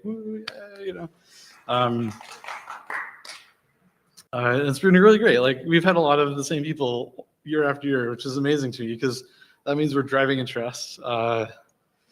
And like I love radio, so just to get into this stuff is, it's for me, it's worth it every time. Today I was going to talk about Zephyr in the context of the last 5 years that we've been doing the IoT microconference. Because when I started with it, it was vBoard, and we did this great project with like Graybus and Graybus for Zephyr and stuff like that. And we're finally shipping those units, which is incredible. And Nizant's over there helped out. Vaishnav, awesome work. Gerba, I think, probably helped out too with the Beagle Play and stuff like that. Very good. So yeah, let's get into it. But yeah, here's our agenda. Basically I'm gonna speed run through the last 5 years of Zephyr highlights. We're gonna discuss growth of the project, and then I'll just give a couple of my bits of advice, having gone through the LTS2 to nearly LTS3 transition at Meta. That was a lot of work, but we did it very methodically. So hopefully I can impart a little bit of my experiences to others who are going to do the same. First of all, yeah, there's swag. So I'm going to ask like 5 questions over the next 10 minutes. And if I'm slowing down, just yell at me and I'll speed up. But these are some of the boards that I brought. So I've got these little footballs, projectiles, whatever you want to call them. They're like Nerf, so they're soft. They're a little bit slippery. So if I fumble or something like that, please don't don't come after me. But we've got the RP 2040 from Seeds. I think I've got 2 of those. The box is right here. If a visual helps, this is a Bluetooth Wi-Fi chipset from WIO, and then it's paired with Raspberry Pi Pico. So it's kind of a cool platform. If it's not already upstream as Zephyr, you should upstream it, and I'll review it. So yeah. The next one is the FOMU, which is an FPGA in the form factor of a thumb drive, like a little, what do they call them, YubiKeys? Yeah. So if you have like the YubiKey, it's an FPGA, and it's like everything you need, and it's open source tool chain, synthesis tool chain. So I've got one of those in a football. The next one is the Komu, which is slightly different. It's also got programmable logic in it, also supported with the open synthesis tools. It also has a Cortex-M that's a hardcore, so that's kind of interesting. Got some stickers for you. I want to point out this one. I'm going to pour one out for Wolfgang. This is the U-Boot sticker. And of course, Wolfgang Danks passed away not too long ago, so just got to remember our fallen friends. This one it's been 10 years since I did my talk on embedded Gen 2 with the Bionic C library at Embedded Linux. And so I've thrown a couple of these strange cow-looking things with the Android body on it. That's Larry the cow from Gen 2. So a couple of those stickers, Zephyr project stickers. We got the Graybus for Zephyr logo, which is the awesome Volkswagen hippie van, painted gray with the Z on the front, and it's got Zephyr on the license plate. Yeah, so we've got a bunch of those. There's another Raspberry Pi Pico and an ESP32 Vroom. And of course, where would we be without without device tree? So a couple of those as well. Anyways, I'm slowing down. Let me go faster. Highlights. I'm just going to read this off. I'm sorry. I'm sorry if I'm reading the slides. So, I missed a question. Pretend you didn't see that slide. Who remembers what version of Zephyr was released before we did the very first IoT microconference? Somebody said it, say it. You don't need the box, just say it. Anybody? Anybody? Nope. Right now we're on 3.5. This was 5 years ago or something like that, 4 years ago. I'll give you another hint. It's lower than 3.5. And it's on the next slide. Okay, who's gonna say it? Anybody? Anybody? Perfect. Ready? Nice catch. All right. Okay, so let me speed run through this. 64-bit Arch support. That's including RISC-V. Then we added Cortex-R, point-to-point protocol, 6LoWCAN, which sounds kind of cool, but it's over the CAN bus. Kind of a spoof on the 6LoWPAN. Added ARM V6M architecture, new TCP stack, TCP2, BLE stack support for the Vega board, which is awesome dual-core RISC-V, dual-core Cortex-M. We added ARM v8a. We added CAN Open Protocol, LoRa, GPIO API, rewrite entirely. The hierarchical device tree API that everybody loves when they get the error messages from. So like amazing. I know that we all have that. Really great rewrite of the system heap and allocator. Trusted firmware M by our friends upstream. BLE is always improving. Advertising has gone great. We had the CMSys DSP library. We added virtual memory in Zephyr. Asynchronous stuff in Bluetooth. And now then we set the TCP2 stack to be the default. I remember submitting a bug right after that was switched, and it was fixed almost immediately. Great community upstream of Zephyr. We added LLVM toolchain support. We said, why are we reinventing our own integer types? Let's just use C99 types. Great decision. Standards, you know. We added the Spark architecture. I know people that worked on that core from Sun Microsystems many years ago. Transport layer security. Oh, sorry, no, this is thread level storage. My mistake. Per thread runtime statistics. Very important. We added condition variables. How can you have mutexes without condition variables? You know, but that's something that came later, right? And then x86 on-demand paging, 64-bit ARC v3, and of course you got the lightning bolt emoji right beside the ARC, right? My dad was an electrician. He passed away this year. Pour one out for dad too. So we added ARM v8.1M, Cortex M55. There was an overhaul of tracing. Introduced power management. How can you not have power management in an IoT device? So we introduced that all between 2.0 and 3.5. Continued. More BLA stuff. ARM Clang. I've never used it, but it's apparently useful to people, and it's a good compiler for their chips. So, and then MWDT. I've never used that one either, but somebody does. So we're supporting all these proprietary tool chains along with the open source tool chains, which is just like amazing. It's amazing that we can do that upstream in Zephyr. M-profile vector extensions for all your Cortex devices. Improved thread safety with NewLib for C++ applications. That was my buddy Stefanos. I submitted a bug to him and he fixed it. He's awesome. Address filtering, we were just talking about that. How is a coordinator in IEEE 802.54? You need to filter this in hardware because you can't spare the cycles in software. USB device by Johan, if I'm not mistaken. RISC-V tightly coupled memory, very important. I know that there's a lot of people at my company that really value that addition. And then, of course, we had PCI Express, MSIX. I added multicast DNS discovery, and then people fixed it because I messed it up. So thank you, Peter P. Gent fixed it for me. Thread awareness for OpenOCD, incredible for debugging. And then we added the Zephyr prefix to all of our headers, which is good, but no, it was painful, and whatever, we're dealing with it. It's kind of painful for me because I have POSIX, and like nobody wants the Zephyr /unistandard.h. Everybody just wants to include the standard path. So we had to kind of undo that and have a special case just for POSIX, just so we could be compliant. There's been loads of networking improvements. Sysbuild, where you can build multiple firmware images in concert and stitch them together. Secure signing. PicoLibC, we've got Keith right here. My new favorite C library. Can't wait to hack it and borrow your headers for POSIX. We had a Google Summer of Code student add the Apache Thrift module, which is awesome.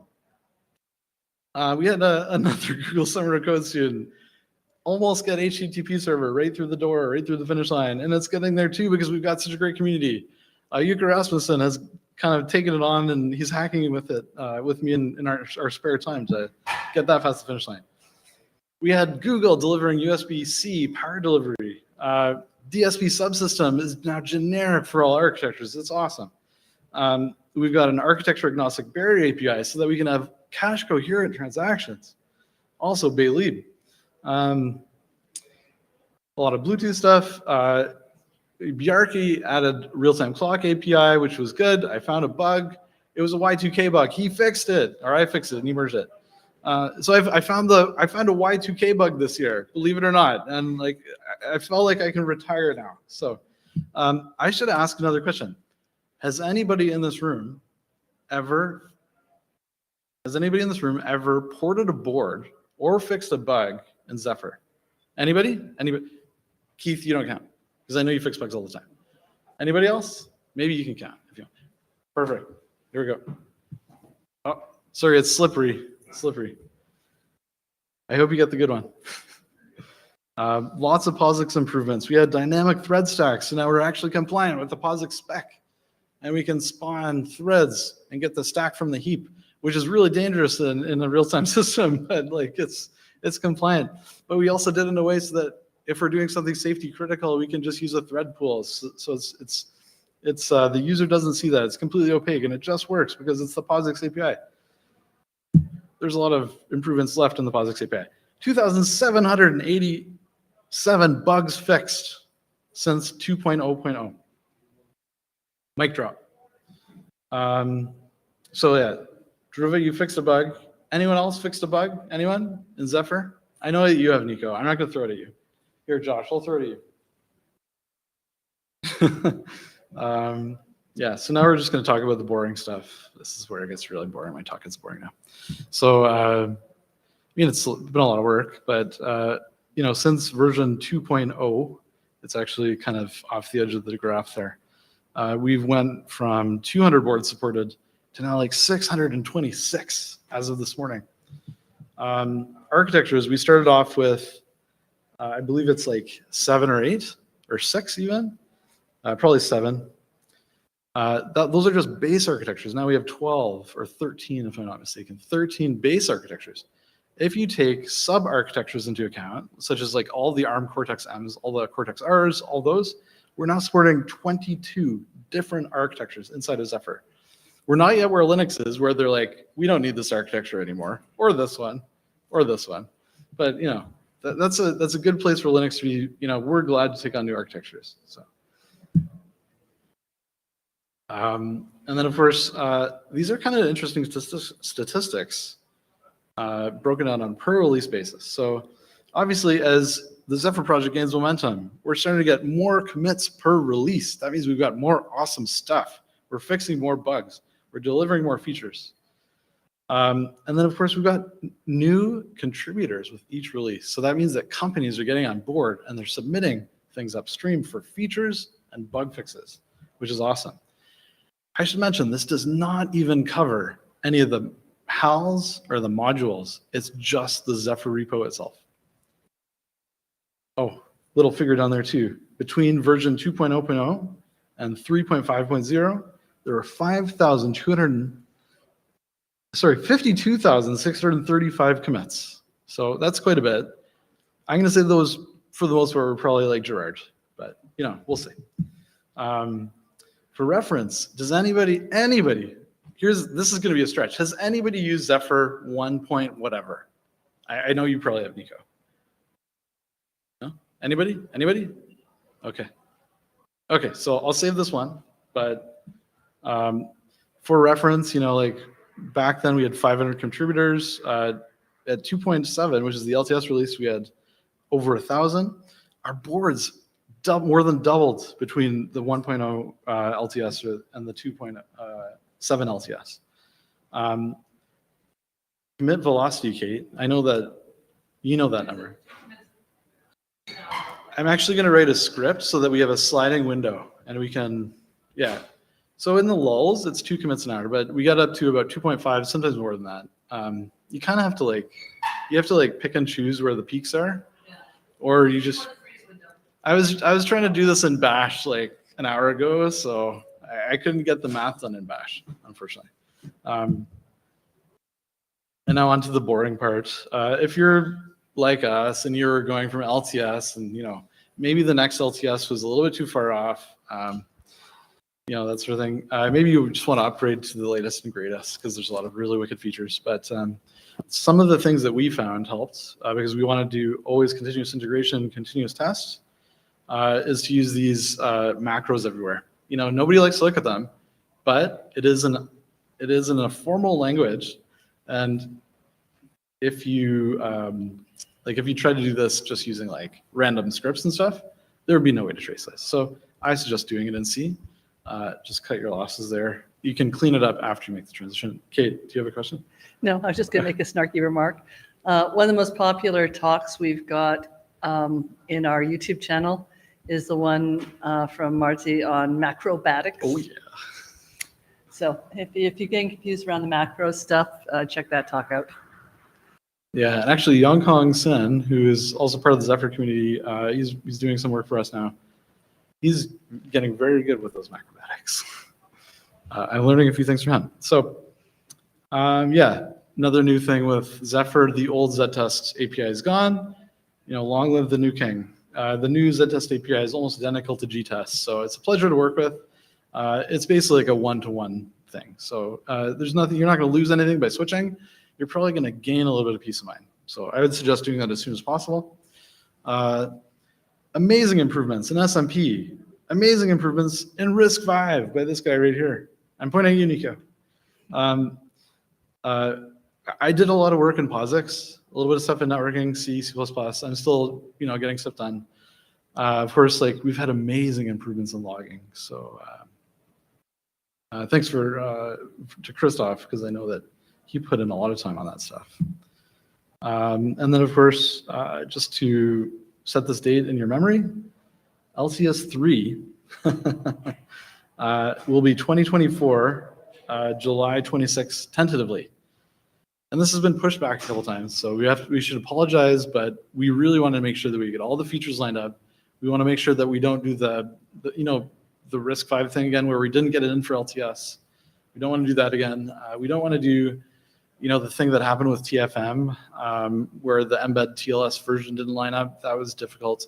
So now we're going to synchronize on all those LTS releases to provide the best thing for Zephyr LTS 3. And there's a lot of pressure from the safety side to get that all ready so that we can use it for safety. Exactly. And there's a lot of pressure from customers and members of Zephyr's community too, especially for the safety stuff. So questions, feedback. I don't even know if we have any time left. We're probably over by now. But yeah, I just want to say thanks. And the last thing I'm going to say, this is my 5th year of doing Linux Plumbers. I'm going to take a break. So Stefan is going to take over his lead. We've discussed this. It's not a surprise for him. What? It's the first time I heard about it. Just kidding. I emailed you See, you were paying attention. Very good. It was might have been like 15 minutes ago, but he knows about it already. I'm just kidding. No. But thanks a lot. It's been a pleasure. By this time next year, when we do Plumbers again, actually, I probably will still have a little bit of LTS role because there's a 6-month overlap, but I'm basically going to wherever I can find a pineapple. So I got 2 more Nerf footballs if anyone wants one. They have stickers and dev boards in them. So right here. Sorry, horrible arm. I was never on the football team. Way back there, baby. Ready? Yeah! My uncle's a big football fan. So anyways, yeah, thanks very much, everybody, for sticking around. And then I guess we have more stuff in the afternoon. So we have a break, and we will resume at 1:30 for those on virtually. Yeah, sure. There's some magnets. There's a couple magnets. Okay. There's a couple magnets. How many stickers do you want? Oh, good.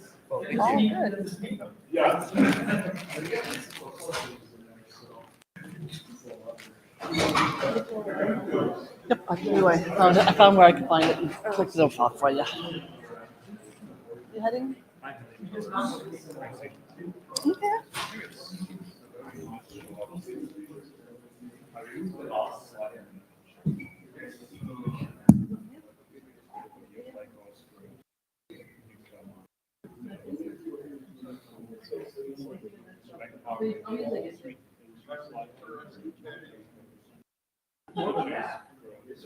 Oh yeah, it's expensive. So yeah. Remove it. I use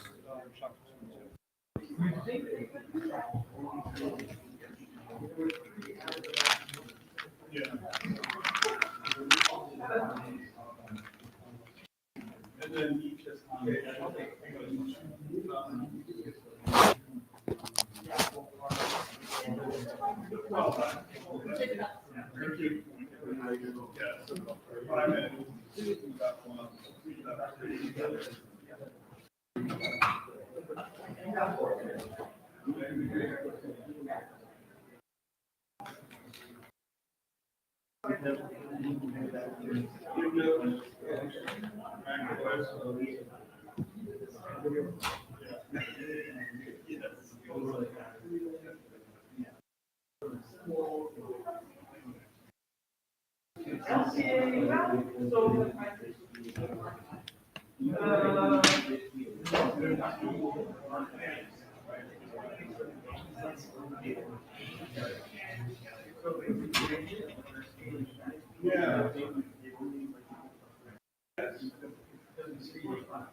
Years, but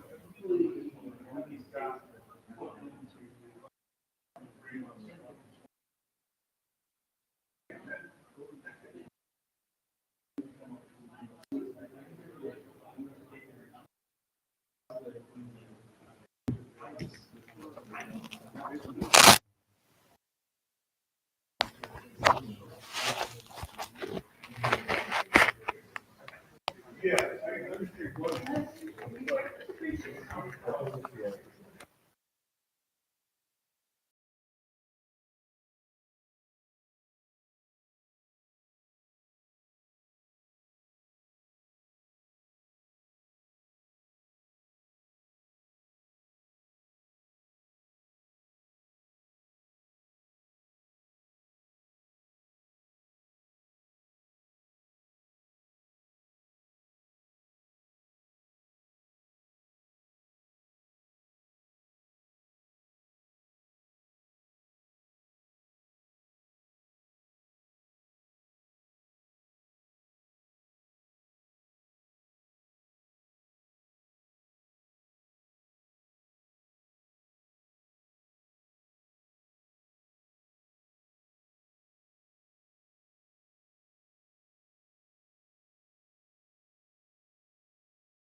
Sounds like a good turn.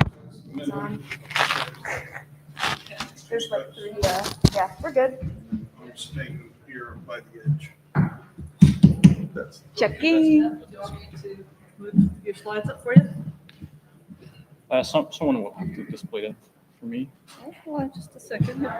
So your, Because, what's the talk title? Sorry. No, which one is yours? Sorry, what's the name of your talk? I'm trying to find it here on the list. Zephyr view concept switching. Okay. Just a second. Wrong one then. Just a second. Zephyr view. Yep. Okay. There. And. Because I can't operate that. Yep, just a second. I know. Well, actually. Okay, I'll put take well here. So Maybe you could just bring the Actually- laptop on the side. yeah. No, actually, if you let me put your fingers here. This is back and this is forward. So that's the first slide right now. Is that enough, or do you want me to just tell me to go to the next slide? I can do it. You can do it? Yeah, Okay. because the titles are numbered, so we'll Okay. ask to display slide number 2, number 3, and so forth. Okay. Well, you'll handle it. You've got it figured out.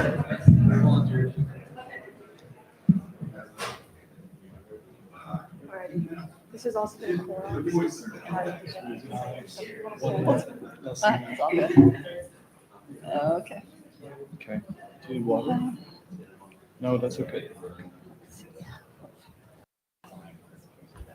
just occurred to me, there's a meta office.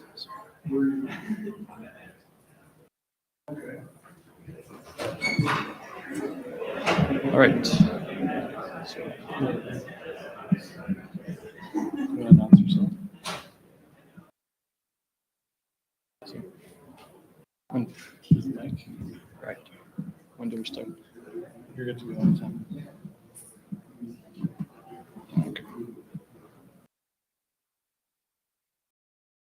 Okay. People are coming in.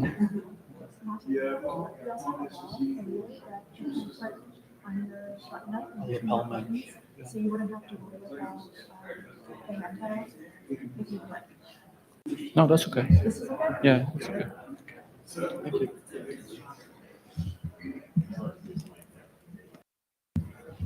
So, hello, shall we start?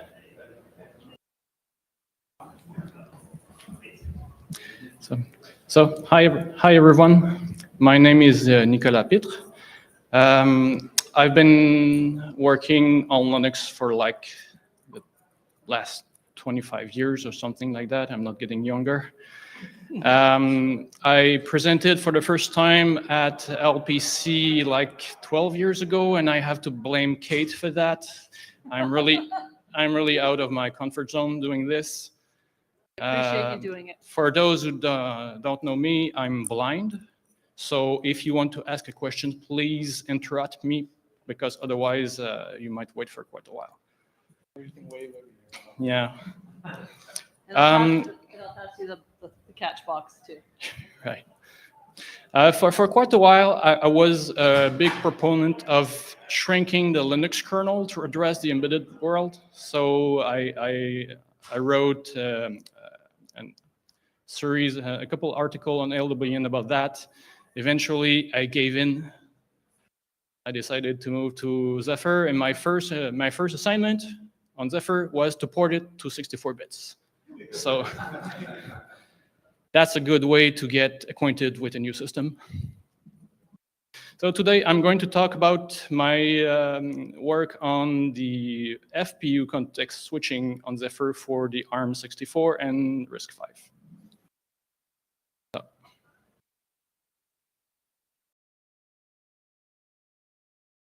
Yeah.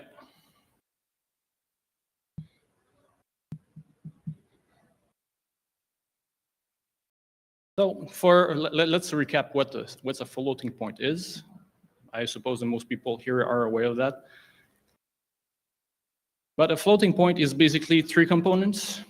you have the base,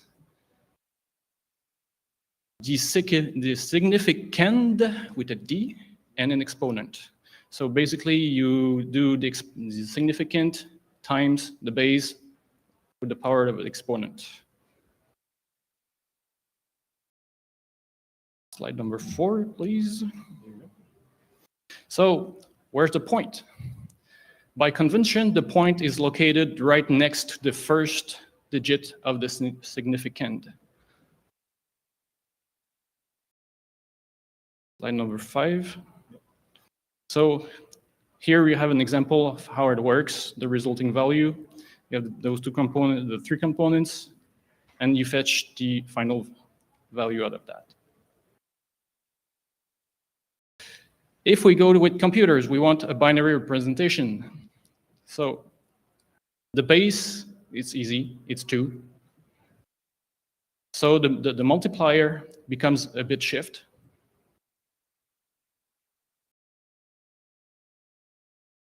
Slide number 7.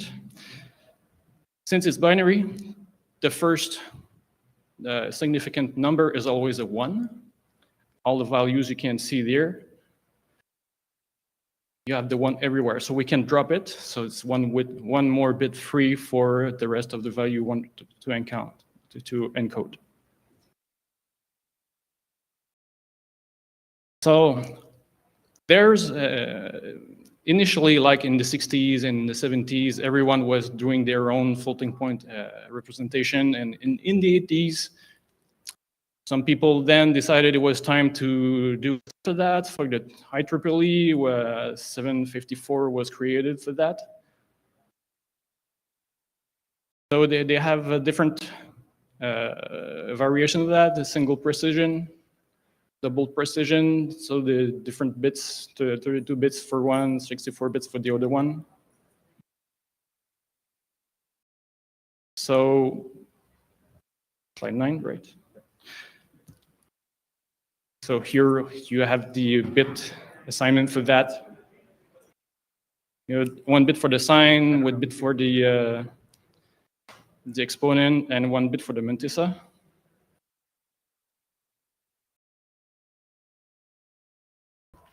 There's also variation on IEEE 754 for fuse multiply add. It's not the same floating point calculation. So if you do a lot of work in the embedded space with heavy floating point arithmetic, you will get different values if you use fuse multiply add versus traditional floating point. So be aware of that. Sure.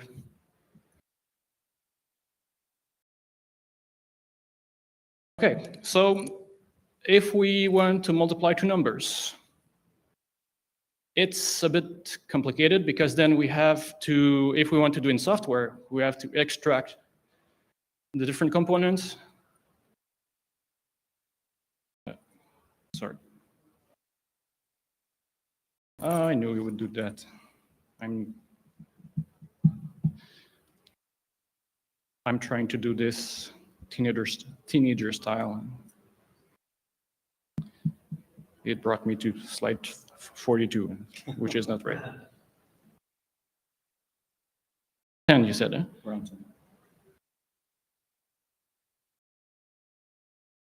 Okay, that's it. So we need to determine the sign. That's okay, easy. We need to put back the significant bit that we removed when we extracted the mantissa. Multiply all the significand together. Adjust the exponent if it's necessary.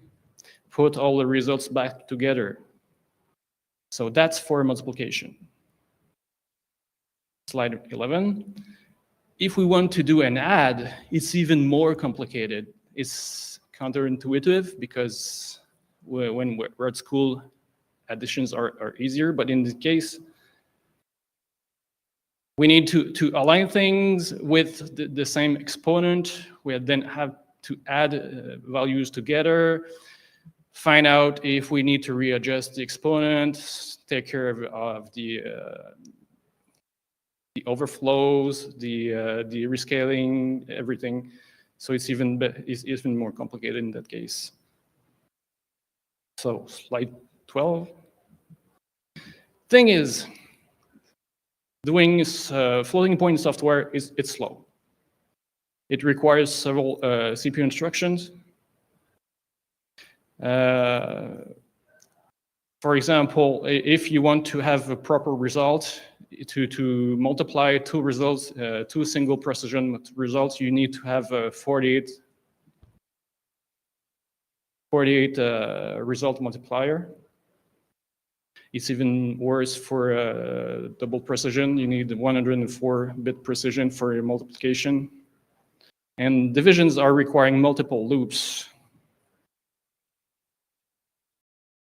So a long time ago, it was one of my my pet peeves was to create a fully ARM assembly version of the soft float library for GCC. So I know how hard it can be hard. Still, even in pure assembly, it requires a lot of cycles. There's a table here. It lists all the amount of instructions needed to apply all those operations that the GCC requires to implement floating point operations. So what should we do? We create hardware, FPUs. So FPUs dedicated hardware to perform all those operations in hardware. So we have much faster execution than software. You can do, usually you have add, multiply, divide, square root, and all those things. And some of them can even do transient operations.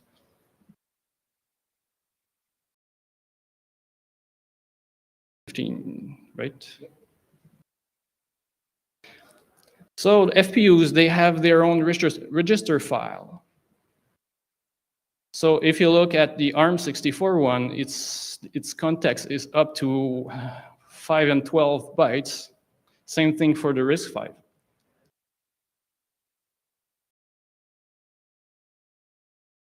Okay. Now the relationship with the Zephyr project. Zephyr is a small real-time operating system. It's highly configurable, and it's optimized for small memory systems. So in Zephyr 17, we have different options for floating point support. Either there is no support at all. So everything is done in software like we saw before, especially on those microcontrollers without any FPUs. Then you have to have that library on the side that will do everything in software. You could have a global FPU usage. That means the FPU is there, it can be used, but the Zephyr infrastructure is not aware of its presence. In that case, if you're sure that you have only one thread doing floating point, then you can go without any infrastructure from the OS because you know what you're doing, right? The other option is to have FPU sharing. That means the OS get involved by sharing the FPU resources between the threads and are arbitrating the access to that. That means in that case that you have to do context switching between the different FPU contexts.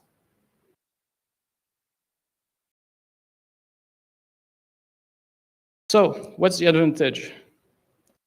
You don't have to be aware in your application, in your thread, that you're sharing the FPU with someone else. You don't have to do special reservation for the FPU and so forth. So the threads don't have to be aware of other threads using the FPU either. So, and in that case, you're less of a risk in running into FPU stepping on each other. The cons of that is that you're getting more overhead in your context switching. Because as we've seen, the context for the FPU might be quite large. So the simple approach, of course, is like when you want to do a task switch, you push all the regular register on the stack, push your FPU register on the stack as well, stash the stack pointer, retrieve the incoming task stack pointer as well, pop the FPU register, puff the regular registers, and then you're gone. But in that case, step 2 and 5 are the most expensive when you in your task switch.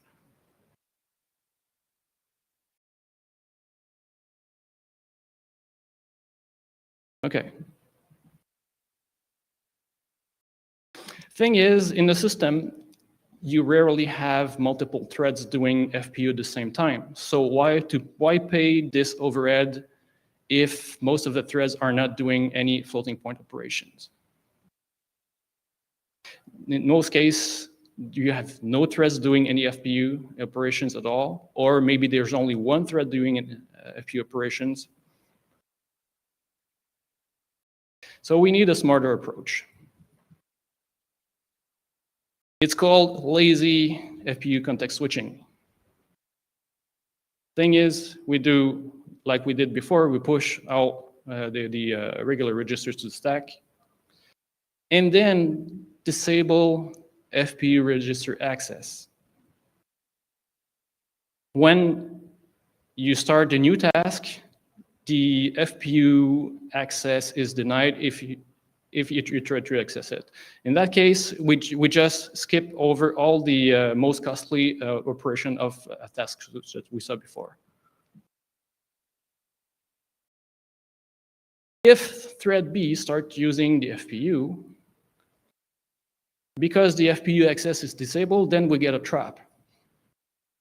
In the accession trap, then we check if the FPU was used by another thread before, and then we push that context to that original thread, retrieve the FPU content for the current thread, enable the FPU access, and resume thread execution.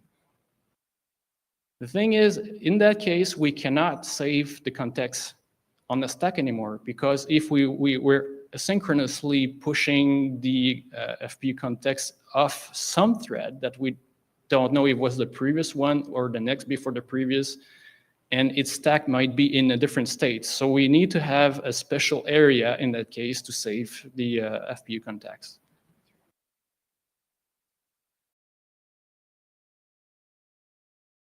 $23, right?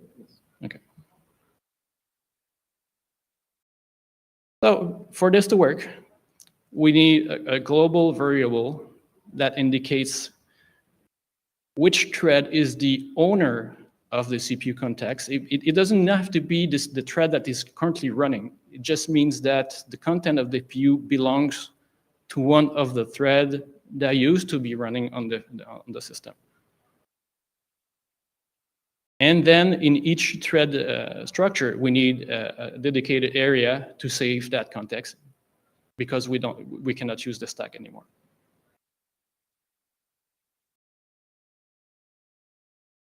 Okay, but that's a bit naive. We can optimize it further.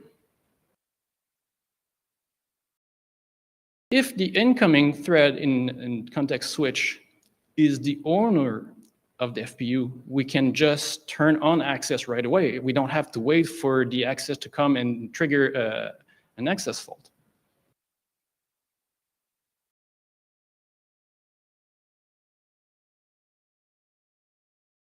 So on slide 25, you have a sequence there.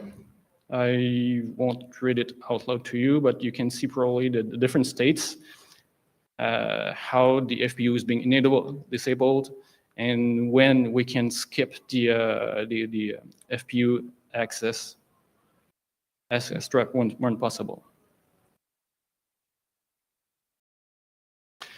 Now, what about exceptions?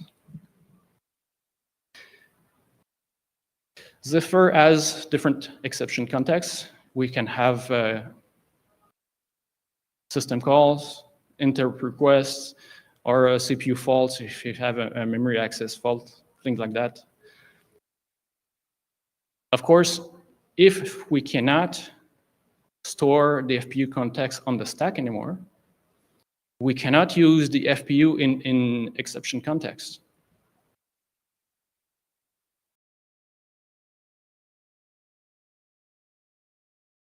So let's see. Normally, there's an exception being raised. We save the registers on the stack. We execute the exception code. We restore our regular register content and resume the normal execution mode.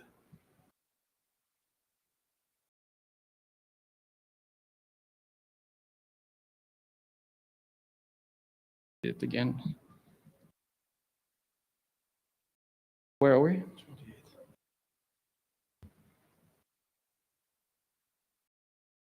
So if we cannot accept that FPU can be used, if we let it being used in exception context, we might corrupt the threads content. So let's prevent it.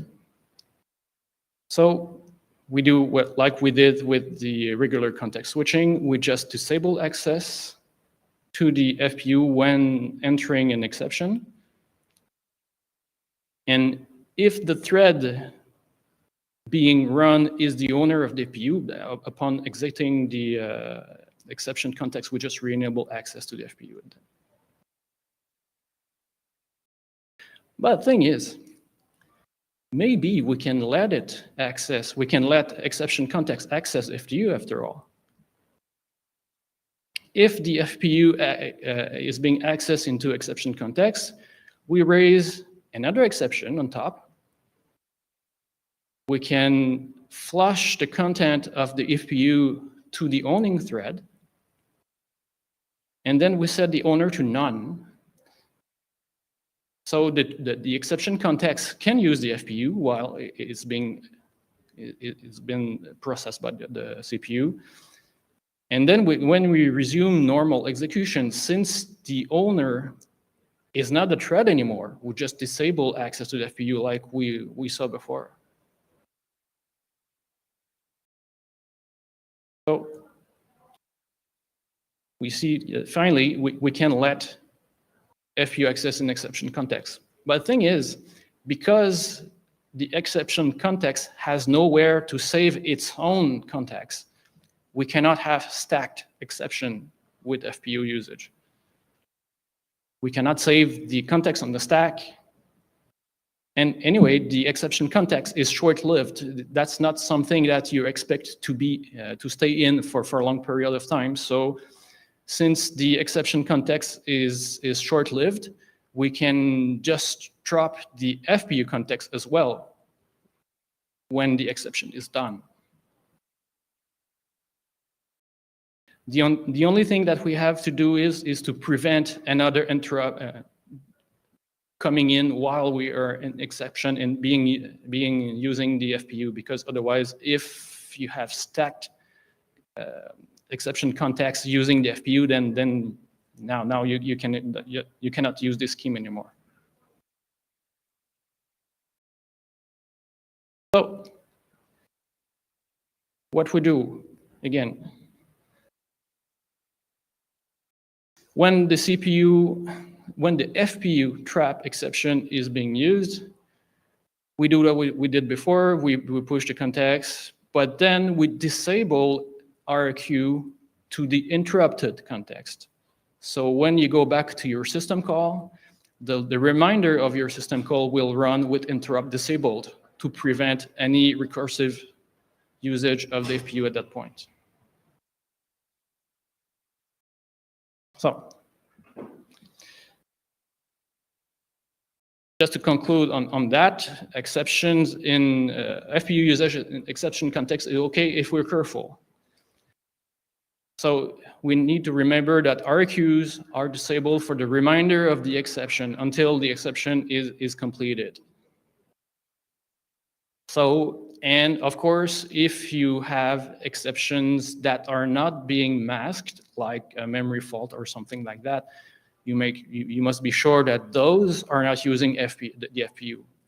I think it's something that would be pretty special if you need FPU to do your virtual memory mapping or something like that.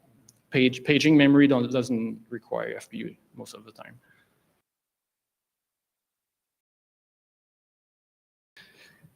$33. Okay. Surprises. Sounds interesting. On ARM64, if we have veridic arguments,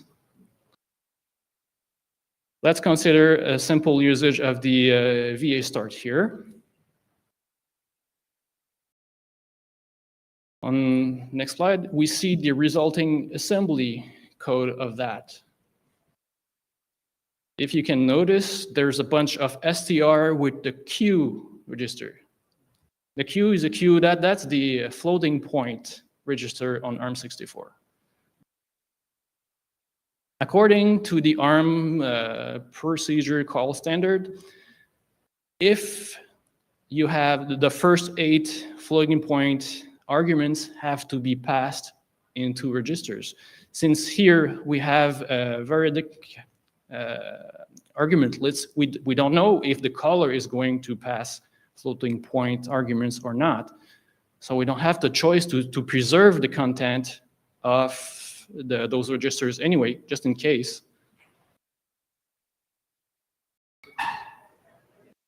So according to our previous scheme, as soon as you're going to use printf, printk, even the logging mechanism, you're going to trigger an FPU trap exception, even if no floating point arguments are being used at all. Well, the consequences of that is as soon as you use the printk, interrupts will be disabled. You will not be able to schedule most of the CI tests doing the scheduling are being broken because, of course, in those tests, we do some logging. Imagine when you want to debug those things and you try to do a printk and the printk is triggering the code that you want to debug. Mm-hmm. What's the 36. 36. So the way I found to get around this limitation is to do a little instruction emulation. So most of those printk, printf, they don't use a floating point at all. There's no point enabling the FPU for them. So the idea is to just in the trap handler to see if this is a store Q register like we saw before, and just emulate them. And because we got a trap, it means that the FPU was disabled. So probably that what it would store is a 0 anyway. So this allows for RQs to remain on, the FPU to remain off. We don't have to swap any previous FPU context out, etc. 37. RISC-V. Another surprise. There are no FPU trap exception at all. Only the illegal instruction trap. So, yeah, what do? We need to decode the instruction to be sure that the trap we receive, was it because of a floating point instruction or not? So next slide, we see all the instructions that we have to look for. There are different groups on the RISC-V implementation. They are all listed there if you're interested.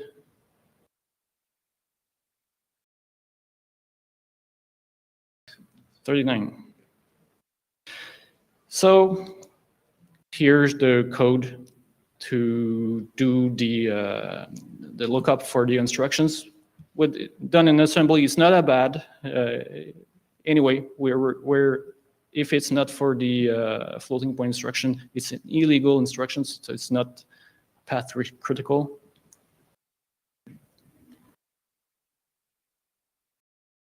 There's one thing that goes for RISC-V though. It has the ability to provide a status bit that tells you if the floating point context is clean or dirty. So we can do a little optimization with that. So if it's clean, we can skip the pushing of the FPU context when we do a context switch. And we can use that as well as an indicator if the thread that's being using the FPU is still using it.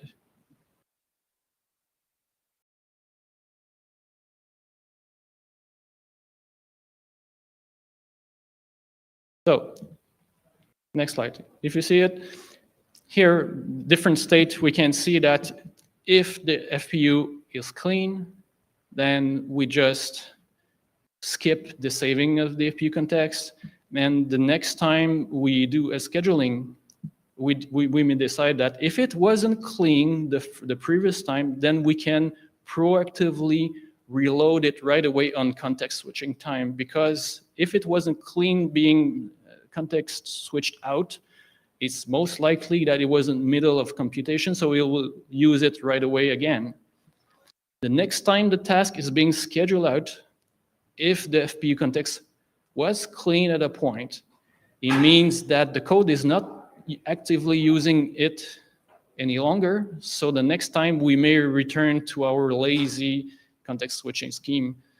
That it means that if you have two threads competing for the FPU, at that point we can save on the overhead from the trap of the FPU access, because we can preemptively load and restore the FPU context at context switch time right away. SMP.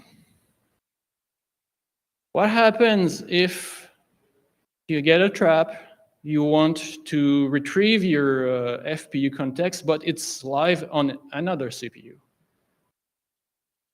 So in that case, we need an API to tell the other CPU, hey, just save my context into memory so I can get back to it, please.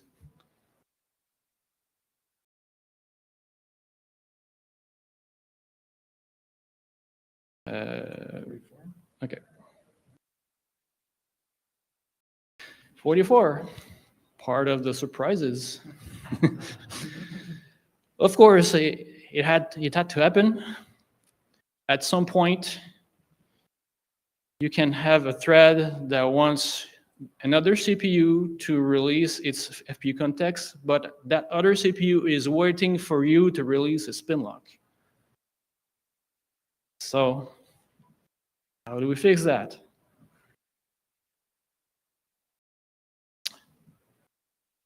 Either we forbid FPU usage under a spin lock. That might be difficult. We just have to think about the ARM64 variable number of arguments. That would mean forbid any printf within the lock, which is a bit difficult, especially for the logging subsystem. We could re-enable RQs while a lock is being contended. Then the API will go through. But the thing is, if you have ticket spin lock enabled, then you could race with your own RQs if you want to have a lock being taken in your RQ handler. So the thing is, what we came up with is to have a small function that can be overridden by architecture, is to have a special I'm busy waiting for a lock hook. And that's where we can look at if there's an API pending and just process it. So that's what was implemented.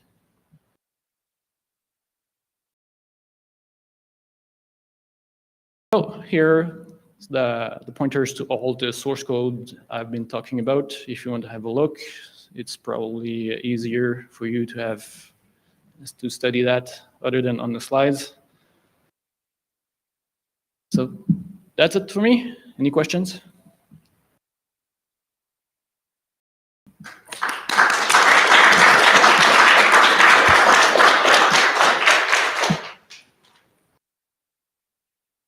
With the tick, actually, yeah, I had a question actually. Yep. Okay, you have to throw it out I just there. use the same mic here. Take it back. Sorry. So of course we talked about ticket spin locks, and that just went in just the other day into Zephyr. And I'm wondering, now that you mentioned it, are there any other kind of surprises waiting for us, do you think? Or is it pretty well a solved problem now?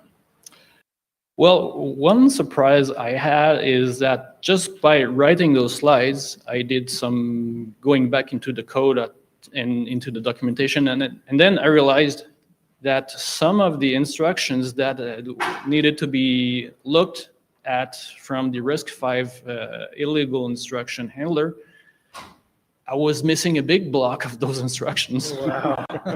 And that code has been in the tree for more than a year now, and nobody complained, because when you hit one of those instructions, if it's not trapped as illegal floating point instructions, you would just have your task being killed.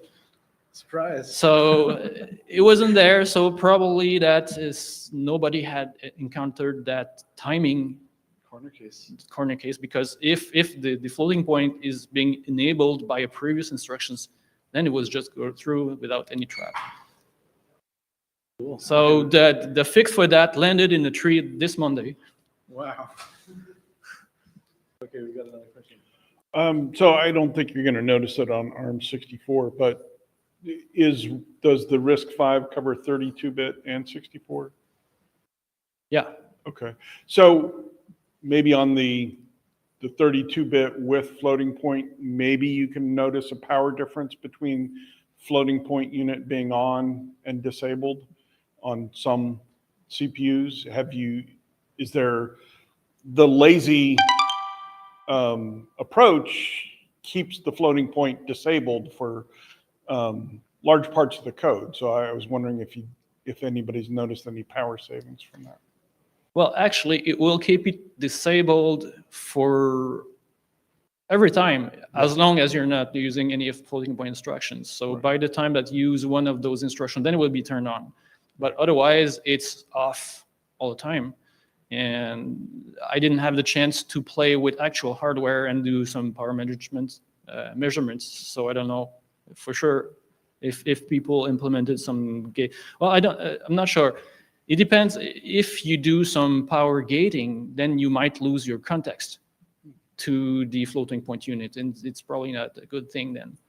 If you do so, you will have to flush its content. But if it's disabled, then you should have all the registers in your thread storage, right? But the thing is, it's disabled in the sense that access to those registers is being forbidden.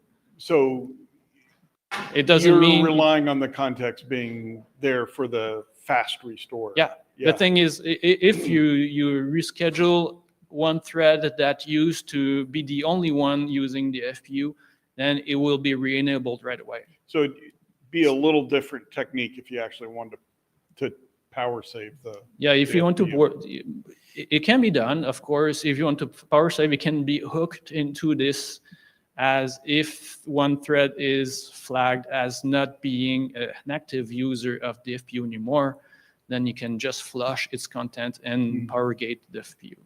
That can be done. Would this apply to Cortex-M, 32-bit ARM? I'm not aware of the specifics of Cortex-M. Anyone else in the crowd for questions or? Oh, yeah, please ask questions. Keith is going to ask a question. It's going to be. I'm much more comfortable answering questions without following a script, obviously. So you talked about having a per thread context in the thread structure to save the floating point registers. Yeah. Would it be possible to just have a pointer in that, and so that when a thread knew that it needed to save floating point registers, it could increment the stack pointer and put a pointer to that save area in the thread context? That way we could save the memory for threads that weren't using floating point. Well, I guess it could be done, but in the end, it's one additional stack usage that your user might not be aware of. So, But only for threads that were using floating point registers, so they could know that. The threads that weren't my thought was, could you have threads that weren't using floating point not have to have that memory usage in their thread block? I think it's a good idea. Okay. It's a good idea. It could be done. Probably, yes. It's a Time to good go point. type some code. Maybe opt out, or what are you thinking? Opt in or opt out? I don't know. Interesting. Well, if that isn't effective use floating point, you could just get the exception. Oh yeah, for sure. The thing is, right now in Zephyr, it's not clear. Depending on the architecture, you need to specify if you want to be using FPU or not. If you don't, the FPU will just trap on you and kill you.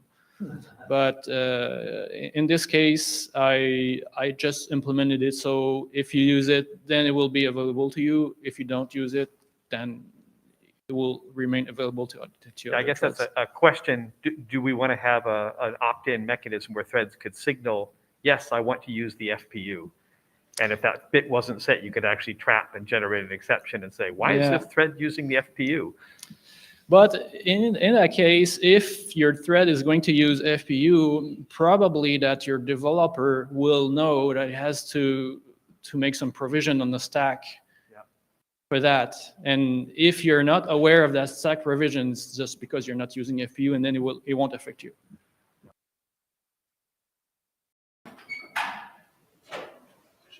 And the thing is, if I think of it, that stack space has to be on the privilege stack as well, because we don't trust the user thread stack when we get an exception. We could poison it for sure. Yeah. I think we're just actually a little bit over time, but any last questions, or is that everybody good? Awesome. Okay, another round, please. Thanks so much for. Thank you. I'm gonna hang out here with you. Okay. Is up next. And I still blame Kate for that. Everybody here. Switch it over now? Yeah, go for it.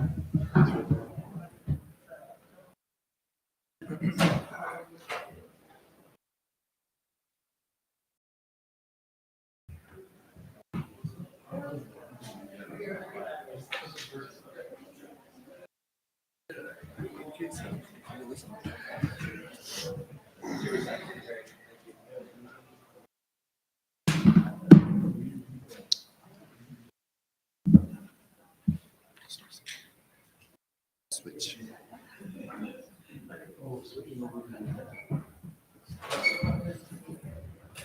Page up, page down. So, Kate knows all of this stuff. Where did it go? Not that one. Not that one. Kate. She knows. She's really good at that stuff. So there's this. I think we just have to do one of these. No, so no, actually you don't. What you'd have to do here is this is it, and then, which is this one? Yeah, that's the one. Okay. And then you can use these arrow trees. Okay, thank you. Sure.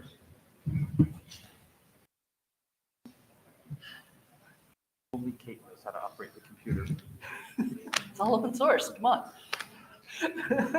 Good evening, What's wrong with folks. this picture? I know everybody wants to run off to the Science Museum, get drunk and stuff like that, but we'll try to talk about device tray in the meanwhile, the most exciting topic. So, all right, so this entire saga started off with me trying to work with BeaglePlay and blink a few LEDs. Sounded like a simple task, but well, I can create some slides out of it. But before we go there, who are we? This is TI. We have the mentality of upstream first. There's a lot of marketing stuff around it. But we try to contribute to the upstream communities in various ways, among which is to contribute code back. A little about me. This happens to be the first presentation ever from my side. And you guys are the guinea pigs. So yeah, so I'm a long-term TIer. And I've been working with Linux kernel since early in my career, back in 2004 timeframe. My entrance into Zephyr has been very recent, but U-boot and kernel, I kind of help a bit here and there. Bottom line, I'm the guy who uses the sink. I'm not the plumber, right? And you guys are. So I can tell the experience of me using the sink here and some suggestions how to fix the plumbing. And this entire story goes into that detail. So again, the hope is this is a pure technology presentation. Don't take anything that I'm talking here as what the detail maintainers are saying or my company is talking about, blah, blah, blah. So, and of course, I'm not going to solve the entire world's DT problems here either. What's wrong with device tree? It's perfect, right? Anyway, so for folks who are not aware of device tree, is there anyone here? Because I'm going to throw Chris thing over at you. So quick short summary of what the device tree is. Looking at the perspectives of device tree from different processors. If you guys have attended the embedded Linux summary that Tim Bird was giving, he spoke about multi-core challenge. This is an example exactly of that problem. What I like about the approaches that we have taken on device tree in kernel, in U-boot, and in Zephyr, and we'll see some of the challenges that we see from that perspective. Anyway, so quick summary, there's a beautiful presentation by Neil Armstrong, gives a beautiful history of what device tree came into being. I know, I had to pull up the history. The entire debate about whether device tree should be the way it is or should it be YAML. If you folks way back then remember Benoit Poisson, his initial pages on YAML, how we tried to convert the entire device tree into YAML, that didn't succeed. So we have where we are. We have device tree bindings in YAML and device tree the way it is today. Since then, we have had a few evolutions. We have seen device tree overlays come into play. That's a big debate session of its own. And we have seen its adoption in various other software ecosystems. So again, as I was saying, I started off working on Beagle Play, and I was like, hey, we've got 6 LEDs sitting around. Let's blink one LED from the A53 and another LED from the M4. Shouldn't be a big deal, is what I thought. A year later, I still haven't managed to do that. And let's talk about why. So to understand this entire problem, we need to look at heterogeneous systems. Most folks who are working on Zephyr, compared to the processors you are typically working on, this is probably complex, but compared to the regular TI processors that we work on, this is a microcontroller. Okay. And this is probably the most simplest of all processors we have. By itself, it is heterogeneous in nature. There are 4 A53s, even though I just show a single A53. There's an R5F, which is multi-use, and M4, which is where I intended to run Zephyr. And then there is this wake-up domain that does its special power management stuff on the other side. Let's keep the simple view instead of taking the complex peripheral view in play. So we are going to look at this from 3 different perspectives. Linux, which we are aware of. Sorry, this is Zephyr session. Wrong place. So since it's plumbers, you have U-boot guys who are also using device tree for good reasons, and Zephyr, which is attempting to use device tree. I've left a 4th guy out of this picture, which is TFA. TFA has capability of using, for folks, trusted firmware Cortex-A. It has capability of using device tree, but let's not bring that complexity to this picture yet. So I'm going for instead of picking on Linux, Zephyr, I'm just going to use people terminology. So our Penguin people ecosystem, Christoph, don't beat me up yet. So we have schema. Everything revolves around the schema. Schema says, how should you write your device tree? And device tree follows the schema.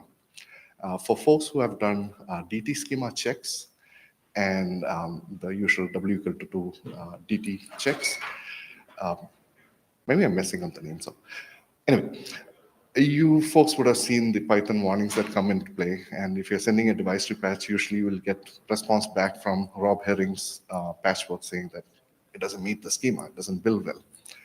There's a beautiful framework in the backend that actually does that. The device tree compiler by itself is a separate project which gets imported into the kernel device tree, kernel tree as such. But the core definition of what a driver's a peripheral's representation is in Linux kernel, the canonical source is kernel.r and Linux tree. So that's kind of the baseline. It's beautiful for folks who are working with Linux. Everything is perfect, except for one little detail. The Linux world looks at the device tree from the perspective of Linux. Everything happens from A53's perspective. And that's how the peripherals look like. Few examples, your root node says, what are your CPUs? I have a gig on the root node. If you're an M4 guy and you look at that perspective and you're like, why is it all talking from A53's perspective? But that's the perspective which we create the device tree in Linux kernel. So how does the device tree actually look for AM625 in Linux kernel? We had the intent early on that device tree should be agnostic of which processor we look from. So we have the A53 view, which is represented by AM625.dtsi. And there can be a few variants of it, depending on how our marketing people decide to enable, disable A53s, but that aside. Then we have the AM62.dtsi, which is the integration of the entire bus, similar to the view that you just saw before, main domain, MC domain, and wake-up domain. And the actual peripherals in each of those domains are in the DTSI files corresponding to the bus. Looks simple. It kind of indicates how the SOC is kind of built up, but from the perspective of A53 view. Now, our good friends in the little submarine, we see the colors. They decided that they don't want to reinvent this entire world because there's a lot of fixes that are happening in kernel because many of the device tree properties like timing, how much delay should the reset look like, all those details are better done in the kernel, and they would like to import this in. So they still use the same tools, DTC and libftt, to actually parse the device tree. They actually use the device tree blob as the input. But then they needed some special features on top. Binman, anybody? No Binman fans? Well, for folks who are not familiar with the submarine world, the way images are created, there is something called as Binman, which again describes how the image contents are put together and how to sign them, and creates the final image for you. Fit image is kind of the standard that people use, but X509 is also something that it is capable of doing. It's kind of the in thing now, at least in the TI world.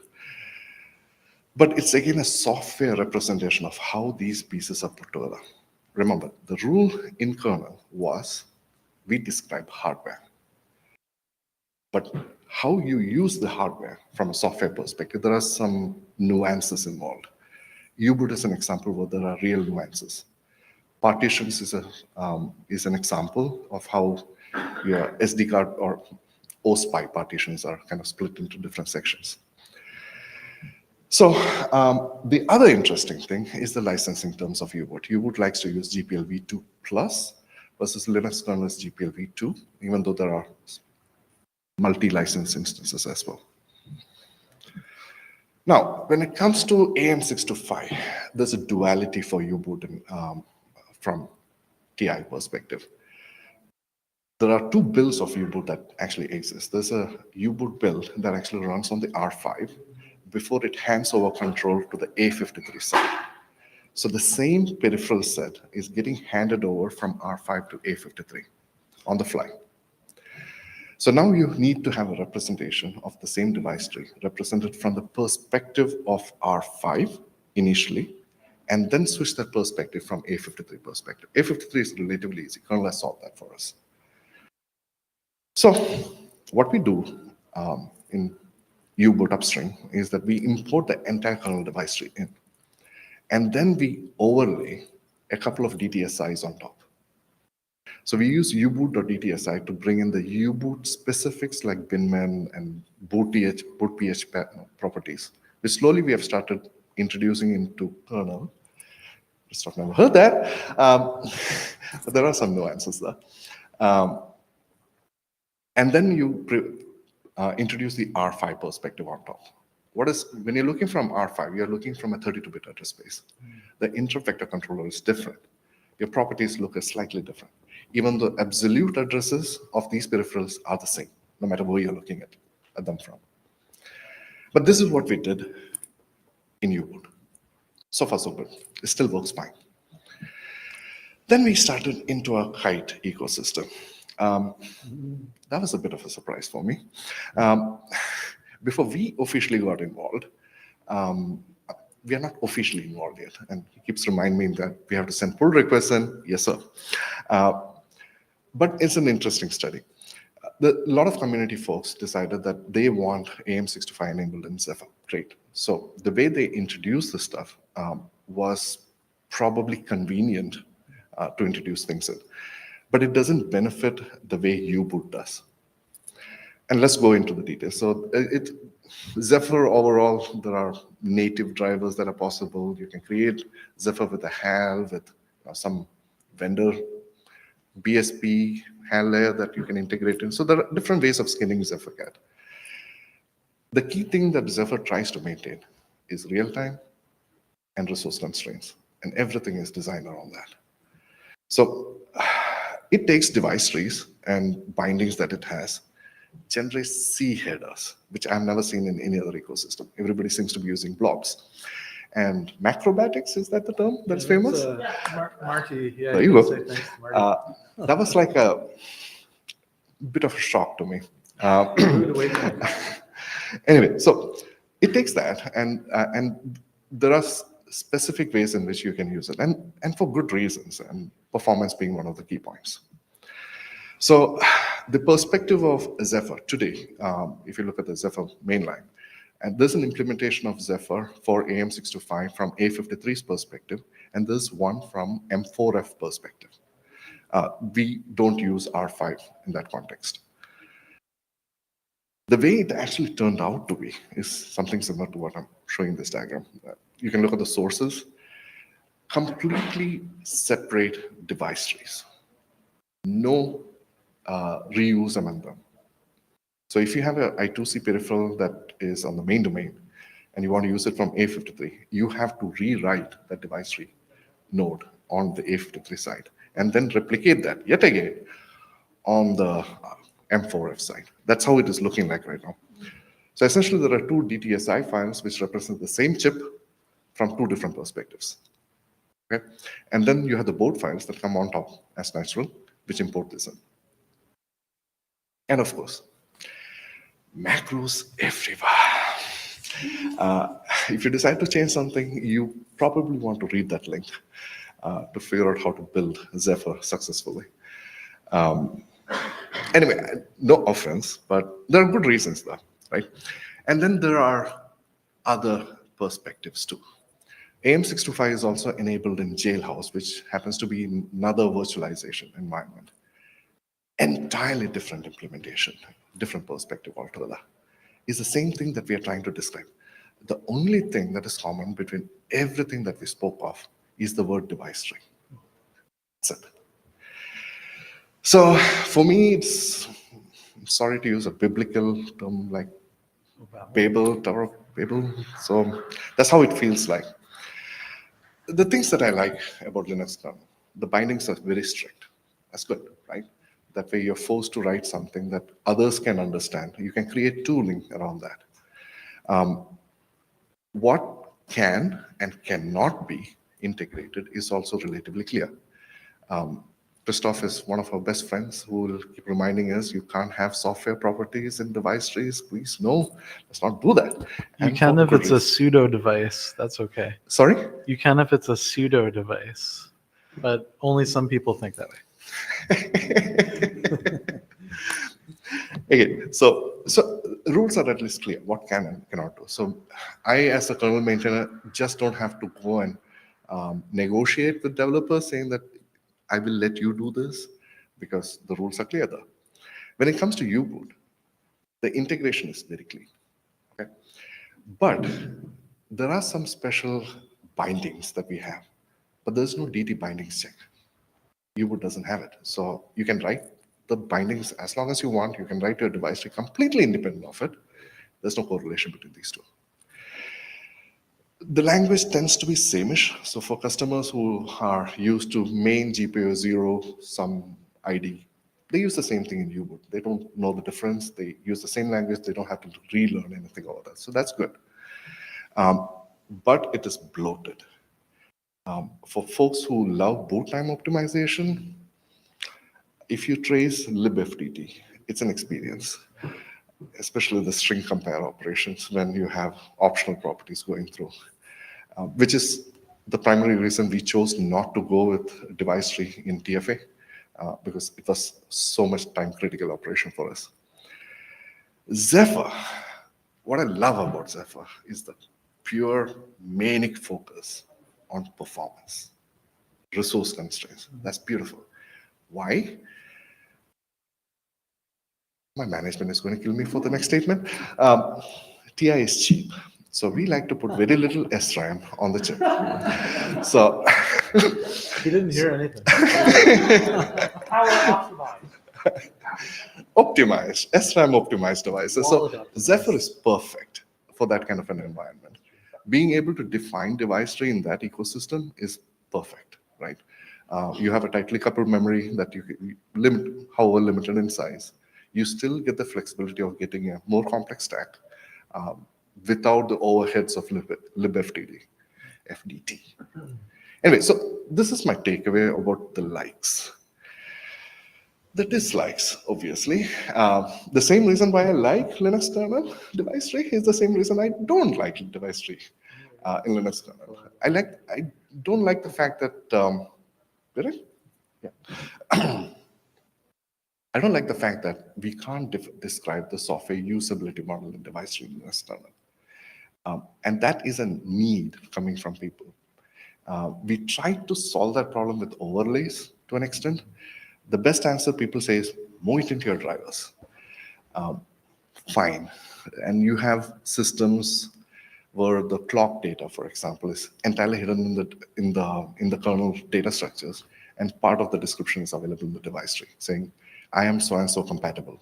But the actual data, the actual hardware data is actually inside the driver. So there are things like that. eProbe differ, anybody? Good fans, right? But there's a good reason why it exists. But every time I see -517, 516, whatever, I'm like, it's time lost in my boot time. I know there's a lot of effort in trying to optimize that and trying to find solutions around it. U-boot, on the other hand, more you look at it, more you start crying. It feels like a bunch of Band-Aid after Band-Aid. Tom, if you're listening, and he's not commenting, so don't beat me up on it. I understand that we are evolving to a better situation.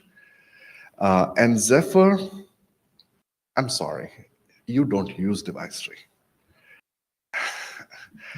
I know we like to use the term device tree, but it is not device tree as in the Linux kernel.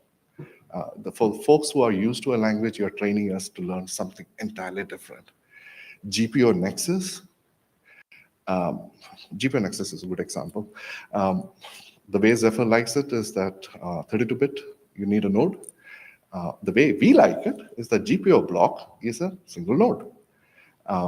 But no, not on Zephyr. We need to have sub-nodes representing each 32-bit block as a sub-node of the main GPU node. Yeah, that's a shortcoming. I would agree with you. I used to do a lot of GPU stuff, and that's for sure a shortcoming. I think that we should be able to support more than 32. Yeah, so the complaint is that there's a language that we all agree on. This is how a GPU node should look like. There's a GPU binding. We all agree on that language. And then our software ecosystem uses it. The pain that we are putting on our ecosystem is bad. We are retraining people over and over, learning different language all over.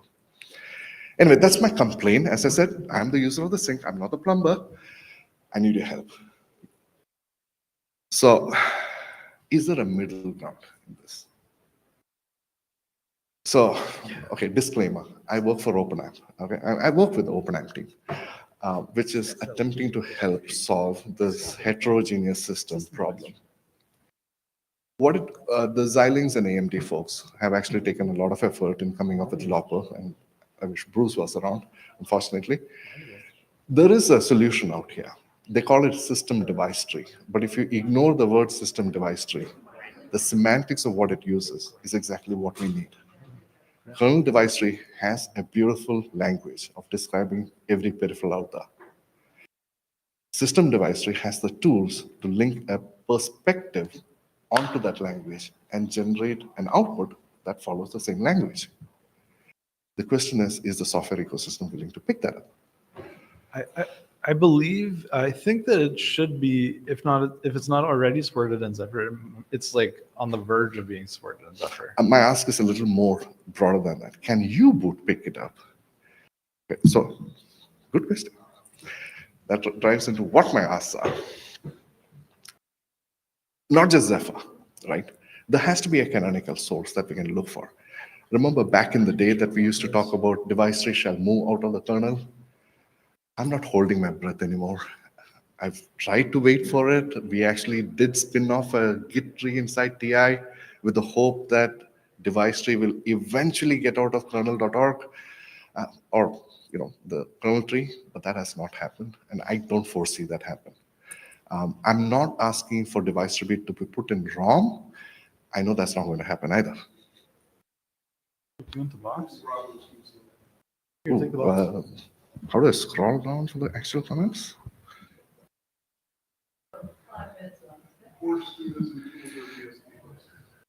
What is Lopper again? I'm sorry, I don't remember. So Lopper happens to be a tool that so there's a link over there as well that you can look at them. And there's a beautiful presentation from Linaro Connect, I think, back in 19 that talks about it. The idea is the same. They wanted to look at system device tree as the device tree canonical source of description of the device, and then use a personality to generate a device-specific view. Their intent was to go all the way into Zen support, Linux kernel, and various other software ecosystem. But then we had to create this language called system device tree, which really doesn't need to exist. Why can't we delete the device trees from the kernel today? Sorry? Why not just send the patch today to rip it out? We did this with firmware. We separated out all the firmware files, and they lived in a firmware directory in the kernel for literally years. Until finally, at a conference, we said, yeah, it's been in there for ages and it shouldn't be. Let's just send the patch to delete it. And then it was gone. There is a separate repository. Exists. At devicetree.org, there is a repo that is synchronized, and it's been there for a while. So delete the one on the kernel. Send the patch. Rob, Christoph, if you guys are okay, I can send the patch. Is this the point we want to discuss here in the last 5 minutes? Yeah, so this is one of the hot topics. This has been discussed many, many times. So,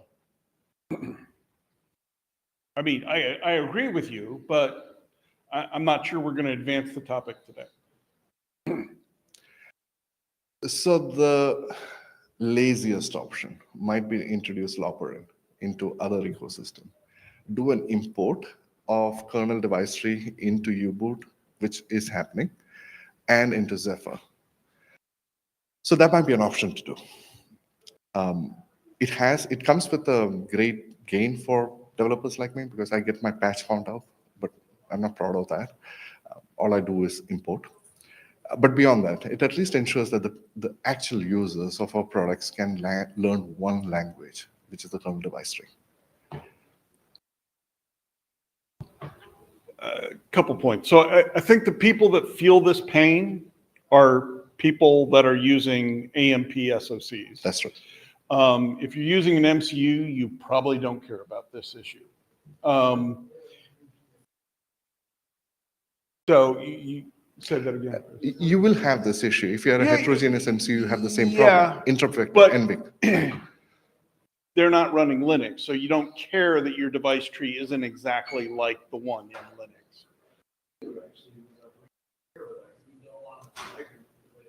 Okay, so I think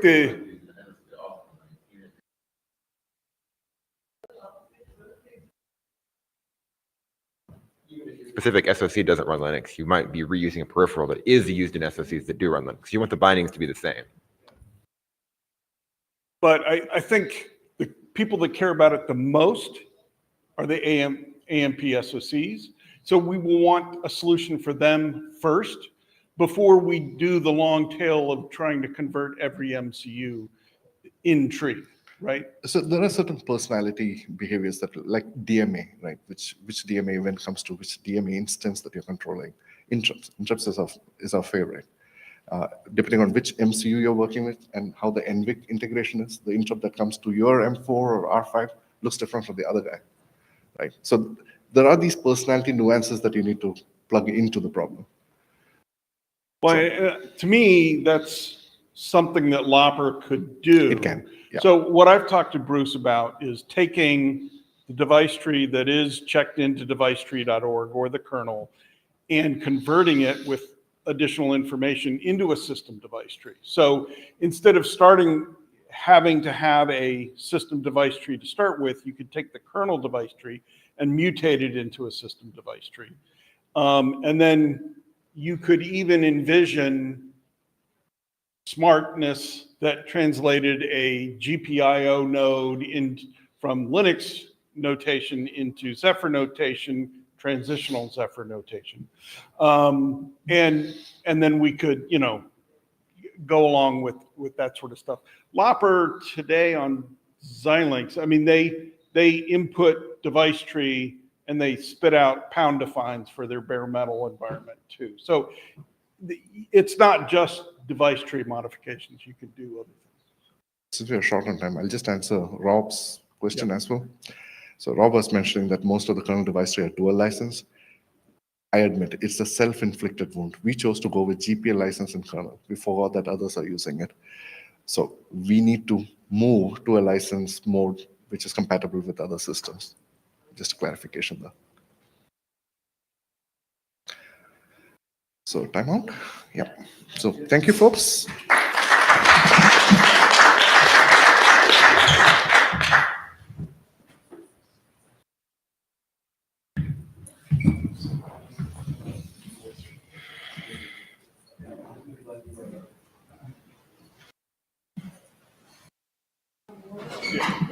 Hi. What?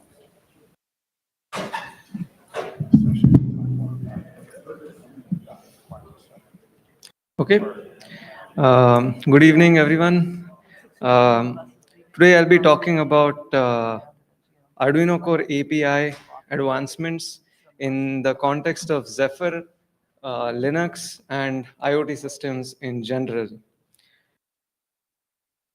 So Nishant already has introduced us, but a little bit again about TI and our open source strategy. We strongly believe in the ideology of upstream first.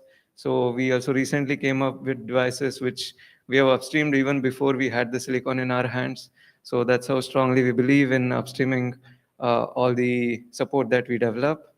And we have support for all these open source platforms like Zephyr, U-Boot, Linux, etc. A little bit about me. I joined Texas Instruments just last year in July, fresh out of college. And I primarily work on the power management of our Sitara SoCs. I have also touched on a little U-Boot and Linux device driver development. And I'm the maintainer for the Arduino Core API for Zephyr. A little overview of what we'll be discussing in today's talk. I'll give a brief background of what Arduino is and the background of how this project got started.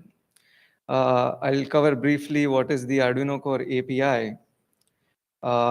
Then we'll look at how the integration of the Arduino Core API looks with Zephyr.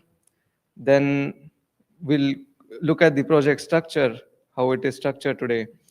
And then we get to the challenges that we are facing.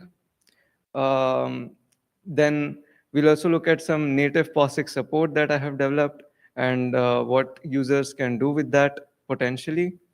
That also ties into how you can test your Arduino code and some of the future plans for the project. So a little bit about Arduino. So I suppose many people in this forum are from a Linux or Zephyr background and may not necessarily know what's the big deal about Arduino. So as a college student, the first thing that I dabbled with was a microcontroller called the Arduino Uno. It is a very cheap microcontroller, and it is probably the first device that anyone who transitions into a sort of DIY electronic space starts programming with. And the easiest IDE to get started is the Arduino IDE. So Arduino is an open source electronics platform, as I said, and it has a very easy to use kind of a language. So me personally and many other people I know get started with languages like C++ in their colleges. So they come from a background of C++, and then they're looking to program their projects in a similar kind of environment. And Arduino offers you just that. So it is coded to the C++ standard, and the Arduino Core API as such is the standard defined API by the Arduino folks themselves for this programming language. And this repository is completely independent of hardware. So anyone can just go ahead and implement the API in whatever backend they choose to do so. Here's how very simple sketch in Arduino looks like.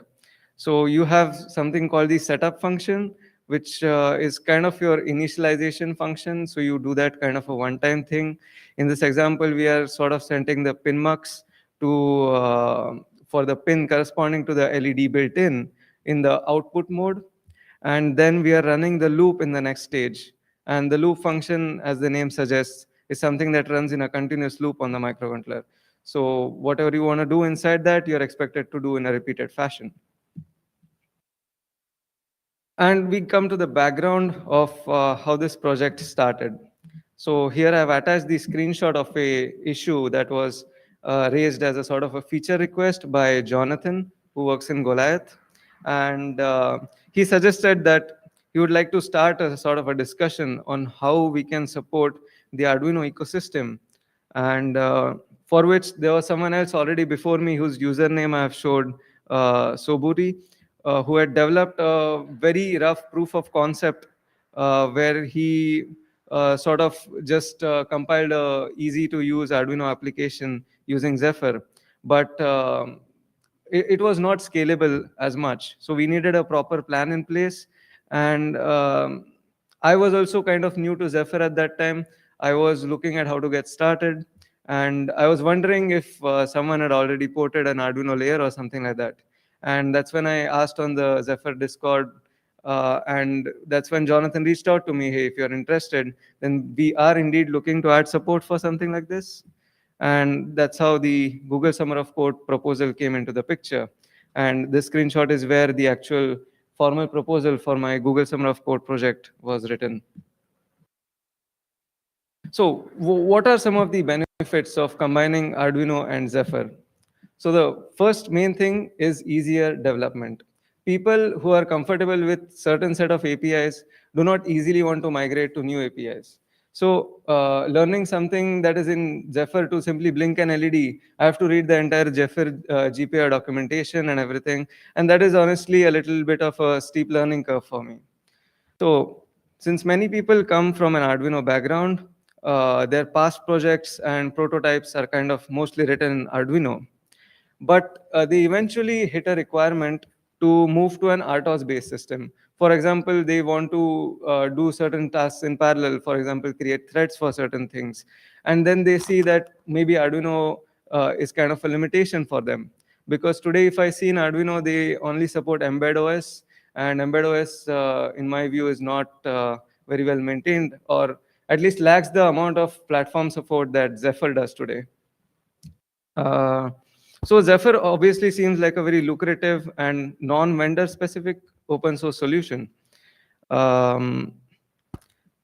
Quick question. I'm like the complete opposite. Like I've never touched Arduino, and I know that it's super popular. I've just never gotten into it. Mhm. But I actually really appreciate that they're using C++11 Yeah. on this tiny.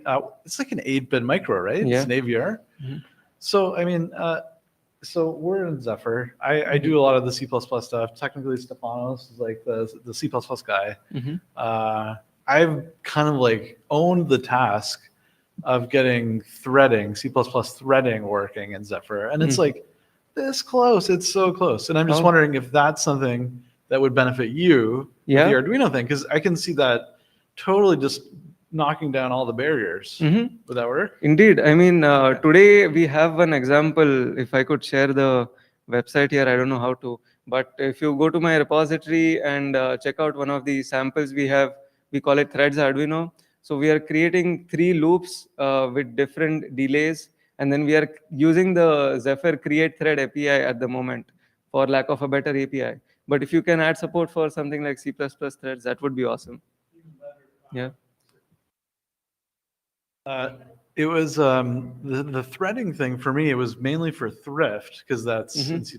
But I wanted to go beyond that because we don't need to waste all these extra thread stacks, even if they are dynamic. It's still kind of a waste. Really, the best thing to do is to go fully asynchronous and go coroutines because there's a standard for that in C++ now. Okay. So ideally, that would be where we all head because then we share one stack and it's all asynchronous. So there's nothing, but just plant that seed. Yeah, that would be a good thing to have. Thanks, Chris. And yeah, coming to the final point where we can leverage so many boards that are already supported within Zephyr without needing to run a new set of APIs. And Zephyr also offers some enhanced debugging abilities that I'll cover in the later sections. What are some of the platforms that particularly interest us in this context?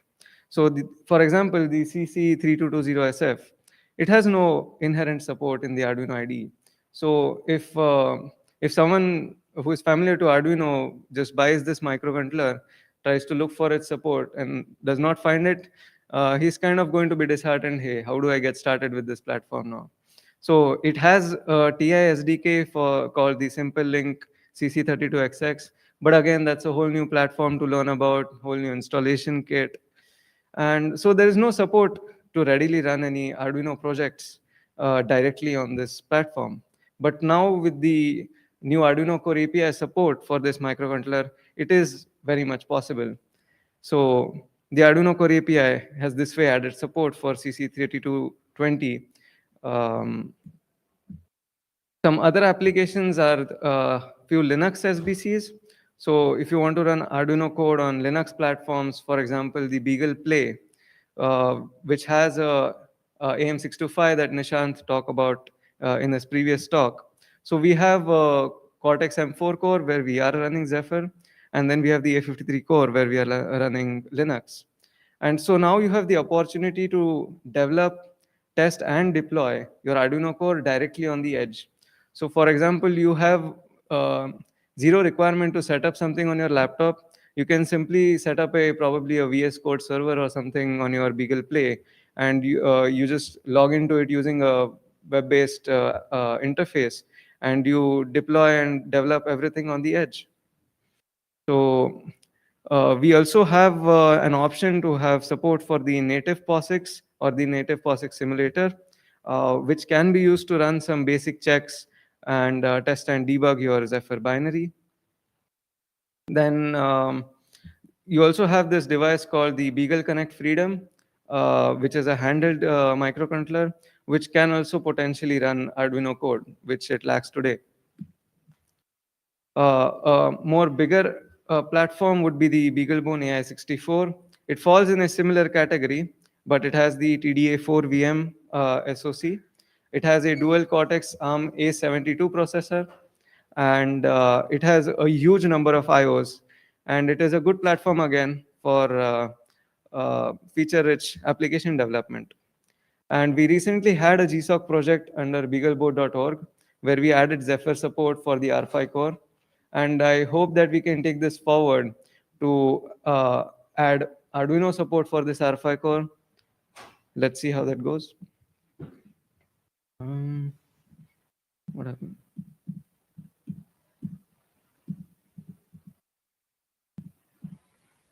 Yeah. Now coming to the overall project structure.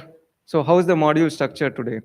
We have the core folder, which contains all the actual implementation behind the Arduino Core API.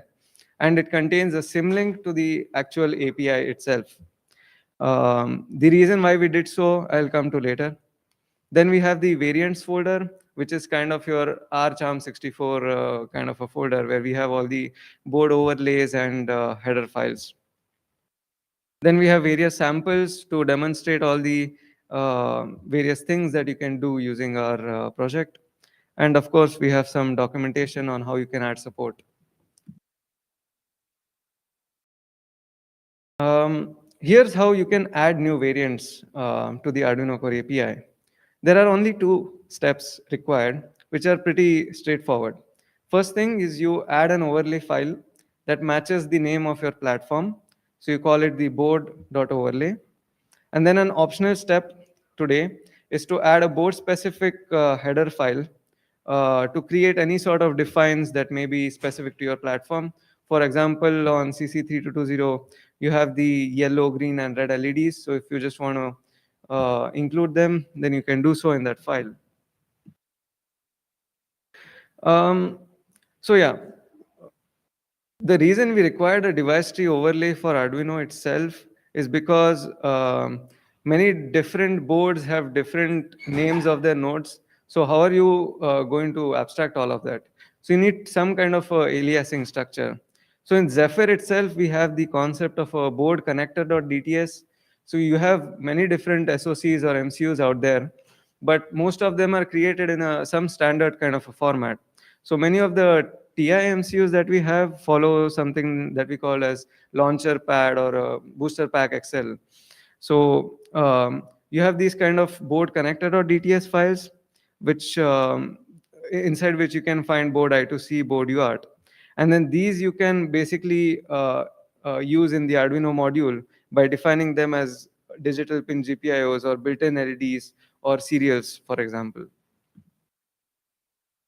So for this point, today it is a manual process. As you saw, someone has to go and write the code physically. And Jonathan came up with a good idea for auto-generating this. So if we can somehow leverage Lopper to parse the existing device trees and then spit out a Arduino compatible kind of a device tree, then we can literally generate hundreds of board support in one go, which we lack today. I would love to see almost all of the boards that are supported in Zephyr to also be supported in the Arduino Core API. Yeah. I actually kind of wonder if that's something that could be like a build time only thing for the specific target. Like there would be no real need to just in one step do all 100 or 400 or 600 boards. You just do it at build time and like discard the stuff that you don't need, right? Yeah, maybe that could be done, maybe. Yeah. Another issue that we have been facing almost ever since we started this project is a licensing issue.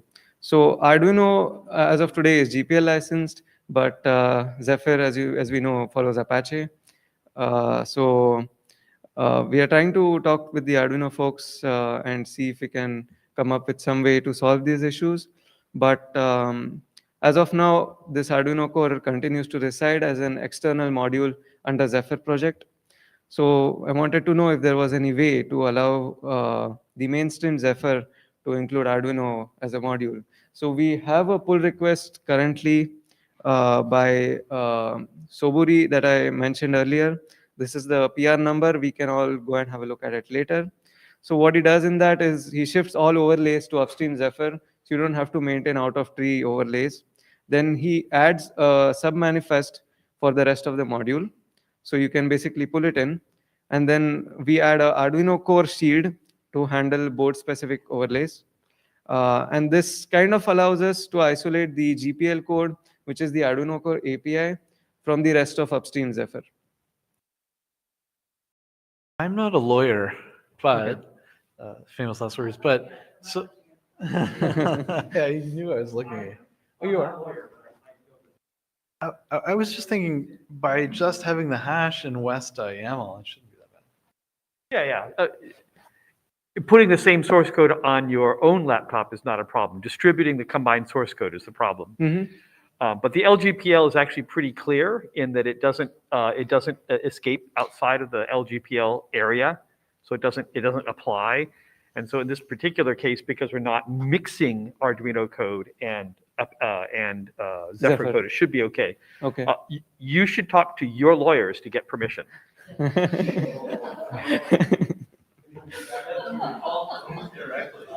Yeah.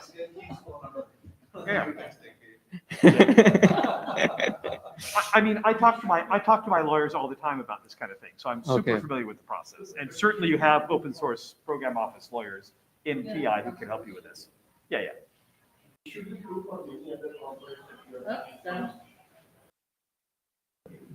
I know you don't want it, but too bad.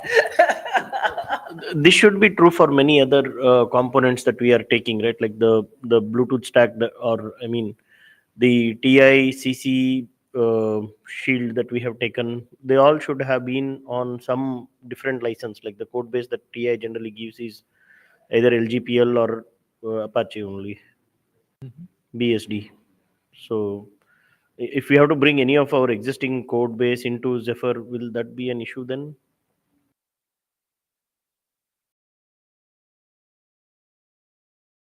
BSD Apache is, so BSD Apache okay, LGPL Apache not okay. Yeah.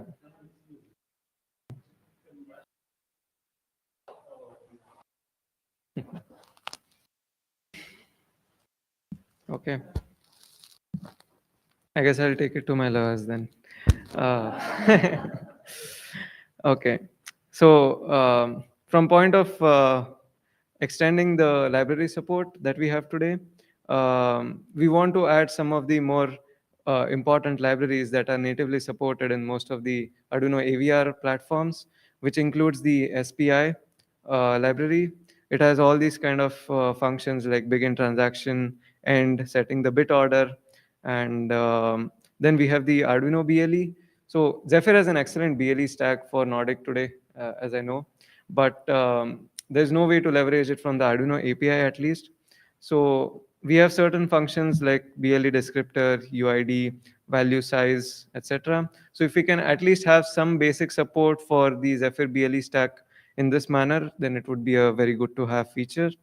Then we also need to add support for EEPROM. So EEPROM does not have to be the hardware EEPROM in that sense. I think it can be any sort of a non-volatile storage solution. Now come to the debugging part. So how we get enhanced debugging options. So the Arduino IDE itself, if you use, has very limited amount of debugging support. But when we combine Zephyr plus the Arduino API sort of, we have no limitations to what platforms we can use to debug such a system. So for example, we have OpenOCD, or we have vendor debuggers like the TI CCS, or you also have everyone's favorite VS Code. And what I've shown on the right side here are some of the compatible boards, and only these many platforms are sort of supported inside the Arduino IDE. I'll briefly touch upon what is native POSIX, but you can refer to Chris' talk later on where he talks about POSIX in detail. So native POSIX is basically a platform in Zephyr where Zephyr application can be compiled together with the Zephyr kernel to create a normal Linux executable. So it's basically a /a.out kind of a situation. And this board is based on the POSIX architecture. So it shares its basic architecture for threading and CPU hardware scheduling, etc. So this graph again I've borrowed from one of Chris' slides, where we can see the speed and versus the debuggability. So we have the native POSIX on the top of both, where we have very good amount of debuggability and speed. Then on the right side, we have speed versus the accuracy of hardware, where native POSIX sadly lacks because it is not real hardware. But again, the speed is good because you're running it on a host machine. I'll briefly show how I did some debugging with native POSIX. So generally, RTOSes are a little bit difficult to debug, especially on embedded platforms where you have issues like multitasking, RTOS level tracing, preemption going on. And with native POSIX, it's sort of easier. For example, if you have a platform that does not easily support, debug probes or something, and you just want to sanity check the firmware that you have written, then you can simply compile it with native POSIX for the moment, and then debug and instrument it as any other native program you would run on your system. So the screenshot that I have attached here is from my GDB terminal, where I have quickly, launched GDB on my application, and I'm just listing out the program that is being run here. So as you can see, it beautifully shows the exact Arduino code that I had written, and in that terms, the developer is familiar to trace exactly the code that he has written and what appears in the debugger. This is the program that I talked about earlier, where we are using the k-thread define from Zephyr to create sort of 3 different threads that kind of run simultaneously to blink 3 different LEDs. In this example, I'm just printing different strings in different orders. So how do you test or debug using native POSIX on a host? We have a simple and of prototyping Arduino code. And it is possible to leverage even Zephyr I2C emulation, for example, if you use the native simulator. And we have a quick example of some basic UART and threads test that I showed earlier. So this is after I figured out how to integrate Zephyr and VS Code, sort of. So what I have here is a simple debugging, C debugging extension inside VS Code.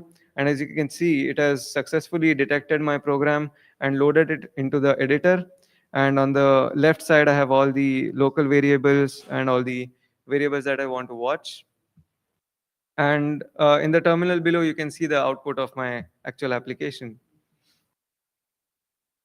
I have also managed to add debugging support on a physical hardware platform, which was the AIM62 M4 core. So I have connected via CCS over here and loaded up my application on M4. And on the small terminal that you can see, I am printing the logs. And at the same time, I can see one-to-one correspondence with the code that I have written. With that, I come to the final slide, what the key takeaways are. So we want to upstream Arduino Core API to Zephyr to have better visibility and kind of better integration with the rest of Zephyr RTOS. We want to expand our Arduino API for libraries like SPI, EEPROM, BLE, etc. Adding support for things like native simulator, which is the native POSIX simulator, would allow us to do some host level debugging and testing. We would like to make it easier to add new variants using something like Lopper to pass device trees. And we would like to make Arduino code to work seamlessly on a POSIX-based system, which I briefly discussed with Chris earlier. So the idea kind of is that if there was some way for a beginner who is coming to a SBC platform, for example, a Raspberry Pi or a Beagle Play, and they don't want to learn Bash scripting or Python scripting, and they just want to sort of take their Arduino app and see if it can blink the Raspberry Pi GPIO. Obviously, there is no direct way of doing that. In Linux, things work very differently. But at least Linux talks the language of POSIX. So if somehow we can leverage POSIX in Zephyr to tie into the Arduino API and make this work, then it would be interesting to discuss this opportunity. These are some references that you can go through for all the things that I've discussed so far. And I would like to thank Texas Instruments, the Linux Foundation, Golad.io, and all these folks who helped me prepare for this talk.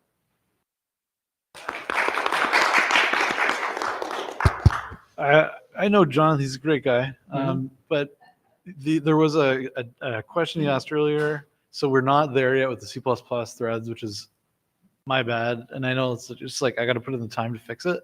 Mhm. But you can use, as of, I think it was like yesterday, you can use ISO C11 threads. Okay. Which Nice. are just as easy to use. Okay. And that just works. So Awesome. yeah. I will test that out. Standards. Yeah. Yay, standards. Okay. Okay. Thanks a lot. Thank you.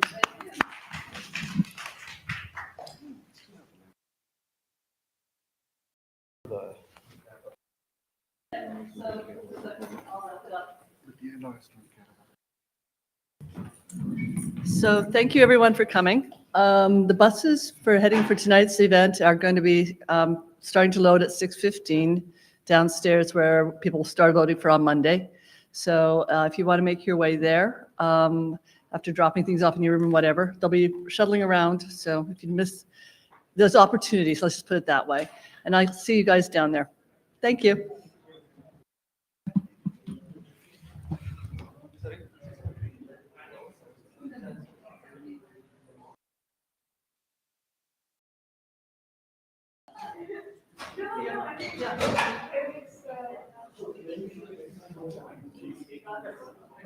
I was also thinking